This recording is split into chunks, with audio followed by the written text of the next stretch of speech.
Hello everyone, welcome to Lakshmi tutorials. Dear friends, ಇವತ್ತಿನ ಕ್ಲಾಸಲ್ಲಿ ನಾವು ಕರ್ನಾಟಕ TET 2023 ಸೈನ್ಸ್ ಪೇಪರ್ 1 ಹಾಗೆ ಪೇಪರ್ 2 ಎರಡೂ ಪೇಪರ್ಸ್ಗೆ ಯೂಸ್ಫುಲ್ ಆಗುವಂತಹ 50 ಮೋಸ್ಟ್ ಇಂಪಾರ್ಟೆಂಟ್ ಕ್ವೆಶನ್ಸನ್ನು ಡಿಸ್ಕಷನ್ ಮಾಡೋಣ. ಓಕೆ, ಈ ವಿಡಿಯೋ ತಮ್ಮೆಲ್ಲರಿಗೂ ತುಂಬ ಯೂಸ್ಫುಲ್ ಆಗಿರುತ್ತೆ ಅಂತ ಭಾವಿಸ್ತೀನಿ. ಯೂಸ್ಫುಲ್ ಆಗಿದೆ ಅನಿಸಿದ್ರೆ ಲೈಕ್ ಮಾಡಿ, ಶೇರ್ ಮಾಡಿ, ಹಾಗೆ ಸಬ್ಸ್ಕ್ರೈಬ್ ಮಾಡಿ ಅಂತ ಹೇಳ್ತಾ ವಿಡಿಯೋನ ಸ್ಟಾರ್ಟ್ ಮಾಡೋಣ. First question, in a balanced diet which of the following constituents provide most energy ಅಂತ ಕೇಳಿದ್ದಾರೆ. ಅಂದರೆ ಇಲ್ಲಿ ಕೊಟ್ಟಿರುವಂತಹ ಆಪ್ಷನ್ಸಲ್ಲಿ ಜಾಸ್ತಿ ಎನರ್ಜಿ ರಿಲೀಸ್ ಮಾಡುವಂತಹ ನ್ಯೂಟ್ರಿಯೆಂಟ್ಸ್ ಯಾವುದು ಅಂತ. ಸೊ ಆಪ್ಷನ್ ಎ ನೋಡಿದಾಗ ಕಾರ್ಬೋಹೈಡ್ರೇಟ್ಸ್ ಆ್ಯಂಡ್ ಪ್ರೋಟೀನ್ಸ್ ಅಂತ ಇದೆ. Proteins body building food, so ಇದು ಎನರ್ಜಿನ ಪ್ರೊವೈಡ್ ಮಾಡೋದಿಲ್ಲ. ಹಾಗೆ ಆಪ್ಷನ್ ಬಿ ನೋಡಿದಾಗ ಫ್ಯಾಟ್ಸ್ ಆ್ಯಂಡ್ ಕಾರ್ಬೋಹೈಡ್ರೇಟ್ಸ್ ಅಂತ ಕೊಟ್ಟಿದ್ದಾರೆ. ಸೊ ಫ್ಯಾಟ್ಸ್ ಆ್ಯಂಡ್ ಕಾರ್ಬೋಹೈಡ್ರೇಟ್ಸನ್ನು ನಾವು ಎನರ್ಜಿ ಗಿವಿಂಗ್ ಫುಡ್ಸ್ ಅಂತ ಹೇಳ್ತೀವಿ. ಓಕೆ, ಸೊ ಹಾಗಾಗಿ ಈ ಕ್ವೆಶನ್ಗೆ ಕರೆಕ್ಟ್ ಆನ್ಸರ್ ಯಾವುದು ಅಂತಂದರೆ option B, fats and carbohydrates. Option C ಅಲ್ಲಿ ಫ್ಯಾಟ್ ಆ್ಯಂಡ್ ಫೈಬರ್ಸ್ ಅಂತ ಕೊಟ್ಟಿದ್ದಾರೆ. ಸೊ ಫೈಬರ್ಸ್ ನಮಗೆ ಎನರ್ಜಿನ ರಿಲೀಸ್ ಮಾಡೋದಿಲ್ಲ. ಹಾಗೆ ವಿಟಮಿನ್ಸ್ ಆ್ಯಂಡ್ ಪ್ರೋಟೀನ್ಸ್ ಅಂತ ಕೊಟ್ಟಿದ್ದಾರೆ ಆಪ್ಷನ್ ಡಿ ಅಲ್ಲಿ, ಅದು ಕೂಡ ಎನರ್ಜಿ ಗಿವಿಂಗ್ ಫುಡ್ ಅಲ್ಲ. ಸೊ ಹಾಗಾಗಿ ಇಲ್ಲಿ ಕೊಟ್ಟಿರುವಂತಹ ಆಪ್ಷನ್ಸಲ್ಲಿ ಎನರ್ಜಿ ಪ್ರೊವೈಡ್ ಮಾಡುವಂತಹ ನ್ಯೂಟ್ರಿಯೆಂಟ್ಸ್ ಯಾವ್ದು ಅಂದರೆ option B, fats and carbohydrates. ಈ ಕ್ವೆಶನ್ಗೆ correct answer option B. Okay, next question, deficiency of which vitamin leads to excessive bleeding from a wound ಅಂತ ಕೊಟ್ಟಿದ್ದಾರೆ. ಸೊ ಇಲ್ಲಿ ಯಾವ ವಿಟಮಿನ್ನ ಕೊರತೆಯಿಂದ ಯಾವುದಾದ್ರೂ ಒಂದು ಗಾಯ ಆದಾಗ ನಮಗೆ ಬೇಗ ಬ್ಲಡ್ ಕ್ಲಾಟ್ ಆಗೋದಿಲ್ಲ ಅಂತ. ಸೊ ಯಾವಾಗ ಬ್ಲಡ್ ಬೇಗ ಕ್ಲಾಟ್ ಆಗೋದಿಲ್ಲ ಅಂತಂದರೆ ಅದು ವಿಟಮಿನ್ ಕೆನ ಕೊರತೆ ಇದ್ದಾಗ.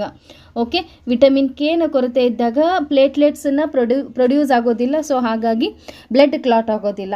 ಇದೇ ಕ್ವೆಶನನ್ನು ಇನ್ನೊಂದು ಥರ ಕೂಡ ಕೇಳ್ಬೋದು. ಯಾವುದದು ಅಂದರೆ deficiency of which vitamin leads to excessive bleeding from gums ಅಂತ ಕೇಳಿದಾಗ, ಗಮ್ಸಿಂದ ಬ್ಲಡ್ ಬ್ಲೀಡಿಂಗ್ ಆಗ್ತಿದೆ ಅಂತಂದರೆ ಅದು ಯಾವ ಡಿಸೀಸ್ನ ಒಂದು ಲಕ್ಷಣ ಆಗಿರುತ್ತೆ ಅಂತಂದರೆ ಅದು scurvy disease. So scurvy disease ಕಾಸ್ ಆಗೋದು ಯಾವುದರ ಡಿಫಿಷಿಯನ್ಸಿಯಿಂದ ಅಂತಂದರೆ ಅದು ವಿಟಮಿನ್ ಸಿನ ಡಿಫಿಷಿಯನ್ಸಿಯಿಂದ. ಸೊ ಇದೇ ಕ್ವೆಶನಲ್ಲಿ ಬ್ಲೀಡಿಂಗ್ ಫ್ರಮ್ ಗಮ್ ಅಂತ ಕೊಟ್ಟಿದ್ದಾಗ ಅದು ವಿಟಮಿನ್ ಸಿ ಆಗುತ್ತೆ. ಬ್ಲೀಡಿಂಗ್ ಫ್ರಮ್ ಅ ವೂಂಡ್ ಅಂತ ಕೊಟ್ಟಾಗ ಅದು ವಿಟಮಿನ್ ಕೆ ಆಗಿರುತ್ತೆ. Okay, next question, increasing the consumption of which of the following would help you increase the level of carbohydrates in your body. So ಇಲ್ಲಿ ಕೊಟ್ಟಿರುವಂತಹ 4 food ಐಟಮ್ಸಲ್ಲಿ ಯಾವ food ಐಟಮಲ್ಲಿ carbohydrate content ಜಾಸ್ತಿ ಇರುತ್ತೆ, carbohydrate level increase ಆಗುತ್ತೆ ಅಂತ ಕೇಳಿದ್ದಾರೆ. Option A maize, option B pea, option C soybean, option D groundnut ಅಂತ ಕೊಟ್ಟಿದ್ದಾರೆ. ಪಿ, ಸೋಯಾಬೀನ್, ಗ್ರೌಂಡ್ ನಟ್ ಈ 3 ಫುಡ್ ಐಟಮನ್ನು ಅಬ್ಸರ್ವ್ ಮಾಡಿದಾಗ ಇದು ಪ್ರೋಟೀನ್ ರಿಚ್ ಫುಡ್ ಆಗಿರುತ್ತೆ ಅಲ್ವಾ. ಸೊ ಇದು ಪ್ರೋಟೀನ್ ರಿಚ್ ಫುಡ್ ಆಗಿದೆ.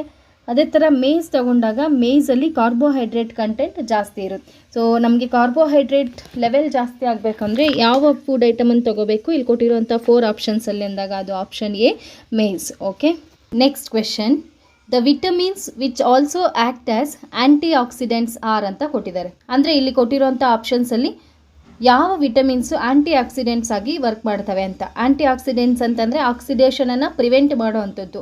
ಸೊ ಇಲ್ಲಿ ವಿಟಮಿನ್ಸ್ ಯಾವುದು ಅಂತಂದರೆ ಎ, ಸಿ ಮತ್ತು E. Vitamin A, vitamin C ಮತ್ತು ವಿಟಮಿನ್ ಇ ಇವುಗಳನ್ನು ನಾವು ಆ್ಯಂಟಿ ಆಕ್ಸಿಡೆಂಟ್ಸ್ ಅಂತ ಕೂಡ ಕರಿತೀವಿ.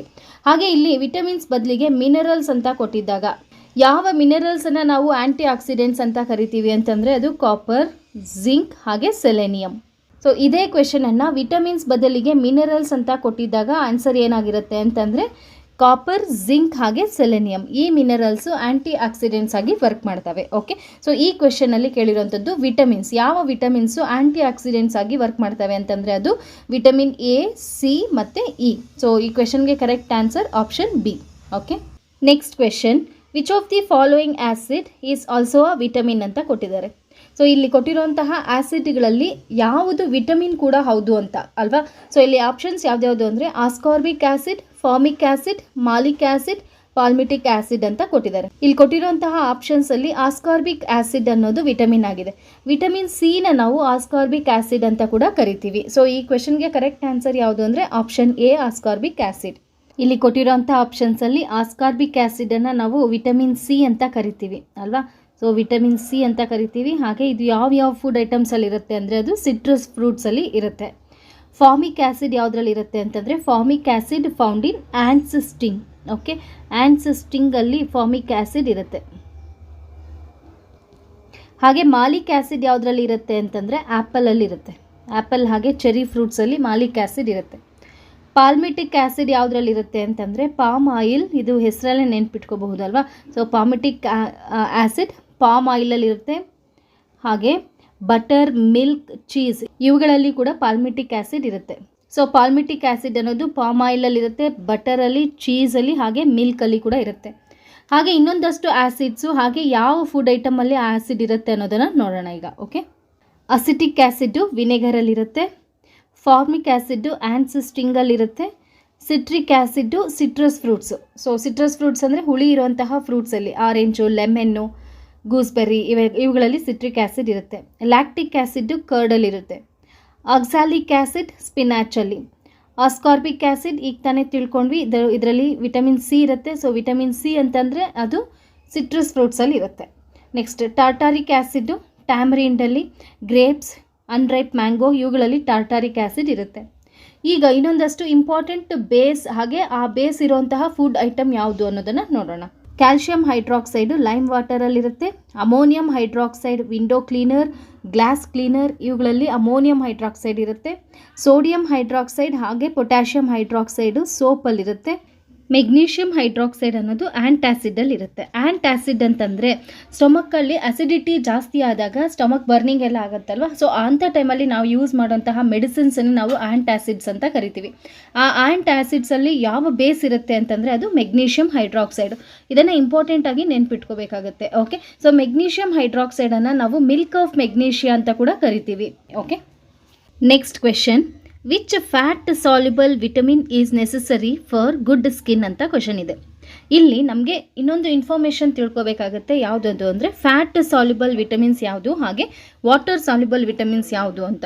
ಸೊ ಫ್ಯಾಟ್ ಸಾಲ್ಯುಬಲ್ ವಿಟಮಿನ್ಸ್ ಯಾವುದು ಅಂತಂದರೆ vitamin A, D, E, K ಇವುಗಳನ್ನು ನಾವು ಫ್ಯಾಟ್ ಸಾಲ್ಯುಬಲ್ ವಿಟಮಿನ್ಸ್ ಅಂತ ಕರಿತೀವಿ. ಹಾಗೆ ವಾಟರ್ ಸಾಲ್ಯುಬಲ್ ವಿಟಮಿನ್ಸ್ ಯಾವ್ಯಾವು ಅಂದರೆ ಬಿ ಮತ್ತು ಸಿ. ಸೊ ಇದನ್ನು ಕೂಡ ನೆನ್ಪಿಟ್ಕೋಬೇಕಾಗತ್ತೆ. ವಾಟರ್ ಸಾಲ್ಯುಬಲ್ ವಿಟಮಿನ್ಸ್ ಯಾವುದು ಅಂತಂದರೆ B and C. Fat soluble vitamins ಯಾವ್ಯಾವು ಅಂದರೆ ಎ, ಡಿ, ಇ, ಕೆ. ಅಂದರೆ ವಿಟಮಿನ್ ಎ, ಡಿ, ಇ, ಕೆಗಳು ಫ್ಯಾಟ್ ಸಾಲ್ಯುಬಲ್ ವಿಟಮಿನ್ಸ್. ಸೊ ಇಲ್ಲಿ ನಮಗೆ ಕೇಳಿರುವಂಥ ಕ್ವೆಶನ್ ಯಾವುದು, which fat soluble vitamin is necessary for good skin. So ಇಲ್ಲಿ ಫ್ಯಾಟ್ ಸಾಲ್ಯುಬಲ್ ಕೇಳಿರೋದ್ರಿಂದ ಆಪ್ಷನ್ ಬಿ ಹಾಗೆ ಆಪ್ಷನ್ ಸಿನ ಈಸಿಯಾಗಿ ಎಲಿಮಿನೇಟ್ ಮಾಡ್ಬೋದು, ಯಾಕಂತಂದರೆ ಅವು ಫ್ಯಾಟ್ ಸಾಲ್ಯುಬಲ್ ಅಲ್ಲ. ಹಾಗೆ ಈಗಾಗಲೇ ನಾವು ವಿಟಮಿನ್ ಕೆ ಯಾವುದಕ್ಕೆ ಹೆಲ್ಪ್ ಆಗುತ್ತೆ ಅನ್ನೋದನ್ನು ತಿಳ್ಕೊಂಡಿದ್ದೀವಿ. ಯಾವುದಕ್ಕೆ ಅಂತಂದರೆ ಪ್ಲೇಟ್ಲೆಟ್ಸ್ ಪ್ರೊಡಕ್ಷನ್ಗೆ ಇದು ಹೆಲ್ಪ್ ಆಗುತ್ತೆ, ಹಾಗೆ ಬ್ಲಡ್ ಕ್ಲಾಟ್ ಆಗೋದಕ್ಕೆ ಇದು ಯೂಸ್ಫುಲ್ ಆಗಿರುತ್ತೆ. ಸೊ ಹಾಗಾದರೆ ಗುಡ್ ಸ್ಕಿನ್ಗೆ ಬೇಕಾಗಿರುವಂತಹ ವಿಟಮಿನ್ ಯಾವುದು ಅಂತಂದರೆ ಅದು ವಿಟಮಿನ್ ಎ. ಸೊ ಈ ಕ್ವೆಶನ್ಗೆ correct answer option A, vitamin A. Okay, next question, which of the following vitamin is most easily destroyed vitamin while cooking. ಇದೊಂದು ಸಲ ಸೀಟೆಡ್ ಕ್ವೆಶನಲ್ಲಿ ಅರೈಸ್ ಆಗಿದ್ದಂತಹ ಕ್ವೆಶನು. ನಾವು ಕುಕ್ ಮಾಡ್ದಂಗೆ ಡೆಸ್ಟ್ರಾಯ್ ಆಗುವಂಥ ವಿಟಮಿನ್ ಯಾವುದು ಅಂತಂದರೆ ಅದು ವಿಟಮಿನ್ ಸಿ. ವಿಟಮಿನ್ ಸಿ ನಮಗೆಲ್ಲ ಗೊತ್ತಿರೋ ಹಾಗೆ ಸಿಟ್ರಸ್ ಫ್ರೂಟ್ಸಲ್ಲಿರುತ್ತೆ. ಸೊ ಅದನ್ನು ನಾವು ಕುಕ್ ಮಾಡಿದಾಗ ನಾವೇನಾಗುತ್ತೆ, ಅದರಲ್ಲಿರುವಂತಹ ವಿಟಮಿನ್ ಸಿ ಡೆಸ್ಟ್ರಾಯ್ ಆಗುತ್ತೆ. ಓಕೆ, ಸೊ ಈ ಕ್ವೆಶನ್ಗೆ correct answer option D, vitamin C. Next question, the ratio between the lengths of small intestine and large intestine in the human body is ಅಂತ ಕೊಟ್ಟಿದ್ದಾರೆ. ನಾವಿಲ್ಲಿ ಸ್ಮಾಲ್ ಇಂಟೆಸ್ಟೈನ್ ಹಾಗೆ large ಇಂಟೆಸ್ಟೈನ್ನ ಲೆಂತ್ಗಿರುವಂತಹ ರೇಷಿಯೋನ ಫೈಂಡ್ ಔಟ್ ಮಾಡಬೇಕು. ಸೊ ಇದನ್ನು ಫೈಂಡ್ ಔಟ್ ಮಾಡಬೇಕಾದ್ರೆ ಫಸ್ಟ್ ನಮಗೆ ಸ್ಮಾಲ್ ಇಂಟೆಸ್ಟೈನ್ನ ಲೆಂತ್ ಎಷ್ಟಿದೆ ಹಾಗೆ ಲಾರ್ಜ್ ಇಂಟೆಸ್ಟೈನ್ನ ಲೆಂತ್ ಎಷ್ಟಿದೆ ಅಂತ ಗೊತ್ತಾಗಬೇಕು. ಸೊ ಸ್ಮಾಲ್ ಇಂಟೆಸ್ಟೈನ್ನ ಲೆಂತ್ ಎಷ್ಟಿದೆ ಅಂತಂದರೆ 7.5 ಮೀಟರ್ಸ್. ಹಾಗೆ ಲಾರ್ಜ್ ಇಂಟೆಸ್ಟೈನ್ನ ಲೆಂತ್ ಎಷ್ಟು ಅಂತಂದರೆ 1.5 ಮೀಟರ್ಸ್. ಇದನ್ನು ಕೂಡ ನೆನ್ಪಿಟ್ಕೋಬೇಕಾಗುತ್ತೆ. Small intestine length 7.5 meters, large ಇಂಟೆಸ್ಟೈನ್ನ ಲೆಂತ್ ಎಷ್ಟು ಅಂದರೆ 1.5 ಮೀಟರ್ಸ್. ಸೊ ನಾವು ಇದನ್ನು ರೇಷಿಯೋಲಿ ಎಕ್ಸ್ಪ್ರೆಸ್ ಮಾಡೋಣ. 7.5 ಇಲ್ಲಿ ಸ್ಮಾಲ್ ಇಂಟೆಸ್ಟೈನ್ನ ಲೆಂತ್ ಫಸ್ಟ್ ತಗೋಬೇಕು, ಯಾಕಂತಂದರೆ ಕ್ವಶನಲ್ಲಿ ರೇಷಿಯೋ ಆಫ್ ಸ್ಮಾಲ್ ಇಂಟೆಸ್ಟೈನ್ ಹಾಗೆ large intestine, small intestine first ಕೊಟ್ಟಿರೋದ್ರಿಂದ. ಸೊ 7.5 ಹಾಗೆ ಲಾರ್ಜ್ ಇಂಟೆಸ್ಟೈನ್ 1.5. ಇದನ್ನು ಸಿಂಪ್ಲಿಫೈ ಮಾಡಿದಾಗ ನಮಗೆ ಎಷ್ಟು ಬರುತ್ತೆ ಅಂತಂದರೆ 5:1. ಸೊ ಸ್ಮಾಲ್ ಇಂಟೆಸ್ಟೈನ್ ಹಾಗೆ ಲಾರ್ಜ್ ಇಂಟೆಸ್ಟೈನ್ಗಿರುವಂತಹ ರೇಷಿಯೋ ಎಷ್ಟು ಅಂತಂದರೆ ಅದು 5:1. Option B 5:1 is the correct answer. Okay, next question, the gases present in the atmosphere that cause greenhouse effect are. ಇದು ತುಂಬ ಇಂಪಾರ್ಟೆಂಟ್ ಆಗಿರುತ್ತೆ. ಸೊ ಗ್ರೀನ್ ಹೌಸ್ ಗ್ಯಾಸಸ್ ಅನ್ನೋದೇನಿದೆ ಅದನ್ನು ನಾವು ನೆನ್ಪಿಟ್ಕೋಬೇಕಾಗುತ್ತೆ. ಸೊ ಯಾವ ಗ್ಯಾಸಸ್ಸನ್ನು ನಾವು ಗ್ರೀನ್ ಹೌಸ್ ಗ್ಯಾಸಸ್ ಅಂತ ಕರಿತೀವಿ ಅಂತಂದರೆ ಅದು carbon dioxide, methane, nitrous oxide ಹಾಗೆ ವಾಟರ್ ವೇಪರ್. ಇವುಗಳನ್ನು ನಾವು ಗ್ರೀನ್ ಹೌಸ್ ಗ್ಯಾಸಸ್ ಅಂತ ಕರಿತೀವಿ. ಸೊ ಇಲ್ಲಿ carbon dioxide, methane, nitrous oxide ಹಾಗೆ ವಾಟರ್ ವೇಪರ್ ಇವುಗಳನ್ನು ನಾವು ಗ್ರೀನ್ ಹೌಸ್ ಗ್ಯಾಸಸ್ ಅಂತ ಕೂಡ ಕರಿತೀವಿ. ಸೊ ಇಲ್ಲಿ ಕೇಳಿರೋಂಥ ಕ್ವೆಶನ್ ಏನು, the gases present in atmosphere that causes green house effect. So ಇಲ್ಲಿ ಕೊಟ್ಟಿರುವಂತಹ ಆಪ್ಷನ್ಸ್ ನೋಡಿದಾಗ ಆಪ್ಷನ್ ಎ ಅಲ್ಲಿ ಆಕ್ಸಿಜನ್ ಇದೆ, ನೈಟ್ರೋಜನ್ ಇದೆ, ಸೊ ಇವು ಗ್ರೀನ್ ಹೌಸ್ ಗ್ಯಾಸಸ್ ಅಲ್ಲ. ಆಪ್ಷನ್ ಬಿ ಅಲ್ಲಿ ಸಲ್ಫರ್ ಡೈಆಕ್ಸೈಡ್ ಇದೆ, ಇದು ಗ್ರೀನ್ ಹೌಸ್ ಗ್ಯಾಸ್ ಅಲ್ಲ. ಆಪ್ಷನ್ ಸಿ ಅಲ್ಲಿ ನೈಟ್ರಸ್ ಆಕ್ಸೈಡ್, ಆಕ್ಸಿಜನ್ ಇದೆ, ಅಗೇನ್ ಇದು ಕೂಡ ಗ್ರೀನ್ ಹೌಸ್ ಗ್ಯಾಸಸ್ ಅಲ್ಲ. ಸೊ ಈ ಕ್ವೆಶನ್ಗೆ ಕರೆಕ್ಟ್ ಆನ್ಸರ್ ಯಾವುದು ಅಂದರೆ option D, methane, water vapour, carbon dioxide. Methane, water vapour, carbon dioxide ಇವುಗಳ ಜೊತೆಗೆ ಇನ್ನೂ ಒಂದು ನೆನ್ಪಿಟ್ಕೋಬೇಕು, ಯಾವುದಂದರೆ ನೈಟ್ರಸ್ ಆಕ್ಸೈಡ್. ಈ 4 ಕೂಡ ಗ್ರೀನ್ ಹೌಸ್ ಗ್ಯಾಸಸ್ ಅಂತ ಕರಿತೀವಿ. ಸೊ ಯಾವ್ಯಾವುದು ಅಂತಂದರೆ carbon dioxide, methane, nitrous oxide ಹಾಗೆ ವಾಟರ್ ವೇಪರ್, ಇವಿಷ್ಟನ್ನು ನಾವು ಗ್ರೀನ್ ಹೌಸ್ ಗ್ಯಾಸಸ್ ಅಂತ ಕರಿತೀವಿ. ಇವೇ ಗ್ರೀನ್ ಹೌಸ್ ಎಫೆಕ್ಟನ್ನು ಕಾಸ್ ಮಾಡುವಂತಹ gases. Okay, next question, select from the following the reaction that is R possible ಅಂತ ಕೊಟ್ಟಿದ್ದಾರೆ. ಇಲ್ಲಿ 4 ರಿಯಾಕ್ಷನ್ಸನ್ನು ಕೊಟ್ಟಿದ್ದಾರೆ. ಕೊಟ್ಟಿರೋಂಥ 4 ರಿಯಾಕ್ಷನ್ಸಲ್ಲಿ ಯಾವುದು ಪಾಸಿಬಲ್, ಯಾವುದು ನಾಟ್ ಪಾಸಿಬಲ್ ಅನ್ನೋದನ್ನು ಕಂಡುಹಿಡಿಬೇಕು. ಹೇಗೆ ಇದನ್ನು ಕಂಡುಹಿಡಿಯೋದು ಅಂತಂದರೆ ಇದಕ್ಕೆ ನಮಗೆ ರಿಯಾಕ್ಷನ್ ಸೀರೀಸ್ ಏನಿದೆ, ಮೆಟಲ್ನ ರಿಯಾಕ್ಷನ್ ಸೀರೀಸ್, ಅದರಿಂದ ನಮಗೆ ಹೆಲ್ಪ್ ಆಗುತ್ತೆ. ಓಕೆ, ಸೊ ಏನದು ಅಂತಂದರೆ ಈಗ ಯಾವುದೋ ಒಂದು ಸೊಲ್ಯೂಷನಲ್ಲಿ, ಫಾರ್ ಎಕ್ಸಾಂಪಲ್ ಇಲ್ಲಿ ಆಪ್ಷನ್ ಎ ಅಲ್ಲಿ ಏನಂತ ಕೊಟ್ಟಿದ್ದಾರೆ, Al2SO4 ಥ್ರೈಸ್ ಅಂತ ಕೊಟ್ಟಿದ್ದಾರೆ ಅಲ್ವಾ. ಸೊ Al2SO4 ಥ್ರೈಸ್ ಇದರಲ್ಲಿ ಕಾಪರನ್ನು ಆ್ಯಡ್ ಮಾಡಿದಾಗ ಈ ಕಾಪರ್ ಅನ್ನೋದು ಈ ಸೊಲ್ಯೂಷನಲ್ಲಿರುವಂತಹ ಅಲ್ಯೂಮಿನಿಯಮನ್ನು ಡಿಸ್ಪ್ಲೇಸ್ ಮಾಡೋಕ್ಕಾಗತ್ತಾ ಅನ್ನೋದು. ಓಕೆ, ಸೊ ಇಲ್ಲಿ ಕಂಡೀಷನ್ ಏನು ಅಂತಂದರೆ ಈ ಕಾಪರ್ ಅನ್ನೋದು ಅಲ್ಯೂಮಿನಿಯಮ್ಗಿಂತ ಹೈ ರಿಯಾಕ್ಟಿವ್ ಆಗಿದ್ದಾಗ, ಇದು ಹೈ ರಿಯಾಕ್ಟಿವ್ ಆಗಿದ್ದು ಇದು ಲೋ ರಿಯಾಕ್ಟಿವ್ ಆಗಿದ್ದಾಗ ಏನಾಗುತ್ತೆ ಅಂದರೆ ಕಾಪರು ಈ ಸೊಲ್ಯೂಷನಲ್ಲಿರುವಂತಹ ಅಲ್ಯೂಮಿನಿಯಮನ್ನು ಡಿಸ್ಪ್ಲೇಸ್ ಮಾಡುತ್ತೆ. ಅದರ ಬದಲಾಗಿ ಕಾಪರ್ ಅನ್ನೋದು ಲೋ ರಿಯಾಕ್ಟಿವ್ ಆಗಿದ್ದು ಅಲ್ಯೂಮಿನಿಯಂ ಹೈ ರಿಯಾಕ್ಟಿವ್ ಆಗಿದ್ದಾಗ ಆಗ ಏನಾಗುತ್ತೆ ಅಂದರೆ ಕಾಪರು ಇದರಲ್ಲಿರುವಂತಹ ಅಲ್ಯೂಮಿನಿಯಮನ್ನು ಡಿಸ್ಪ್ಲೇಸ್ ಮಾಡೋದಕ್ಕೆ ಆಗೋದಿಲ್ಲ. ಇಲ್ಲಿ ಕೊಟ್ಟಿರುವಂತಹ ರಿಯಾಕ್ಷನಲ್ಲಿ ಅಲ್ಯೂಮಿನಿಯಂಗೆ ಜಾಸ್ತಿ ರಿಯಾಕ್ಟಿವಿಟಿ ಇದೆಯಾ ಅಥವಾ ಕಾಪರ್ಗ ಅನ್ನೋದನ್ನು ನೋಡಬೇಕಾದ್ರೆ ನಾವೀಗ ಆ ಟೇಬಲನ್ನು ನೋಡೋಣ. ಓಕೆ, ಅಲ್ಯೂಮಿನಿಯಂ ಹಾಗೆ ಕಾಪರನ್ನು ಕಂಪೇರ್ ಮಾಡೋಣ. ಇಲ್ಲಿ ಈ ಟೇಬಲಲ್ಲಿ ಇರೋವಂಥದ್ದು ಏನು ಅಂದರೆ ರಿಯಾಕ್ಟಿವಿಟೀಸ್ ಆಫ್ ಮೆಟಲ್ಸ್ನ ರಿಯಾಕ್ಟಿವಿಟಿ ಹೇಗಿದೆ ಅಂತ. ಜಾಸ್ತಿ ರಿಯಾಕ್ಟಿವ್ ಯಾವುದು, ಲೀಸ್ಟ್ ರಿಯಾಕ್ಟಿವ್ ಯಾವುದು ಅನ್ನೋದು ಗೊತ್ತಾಗುತ್ತೆ.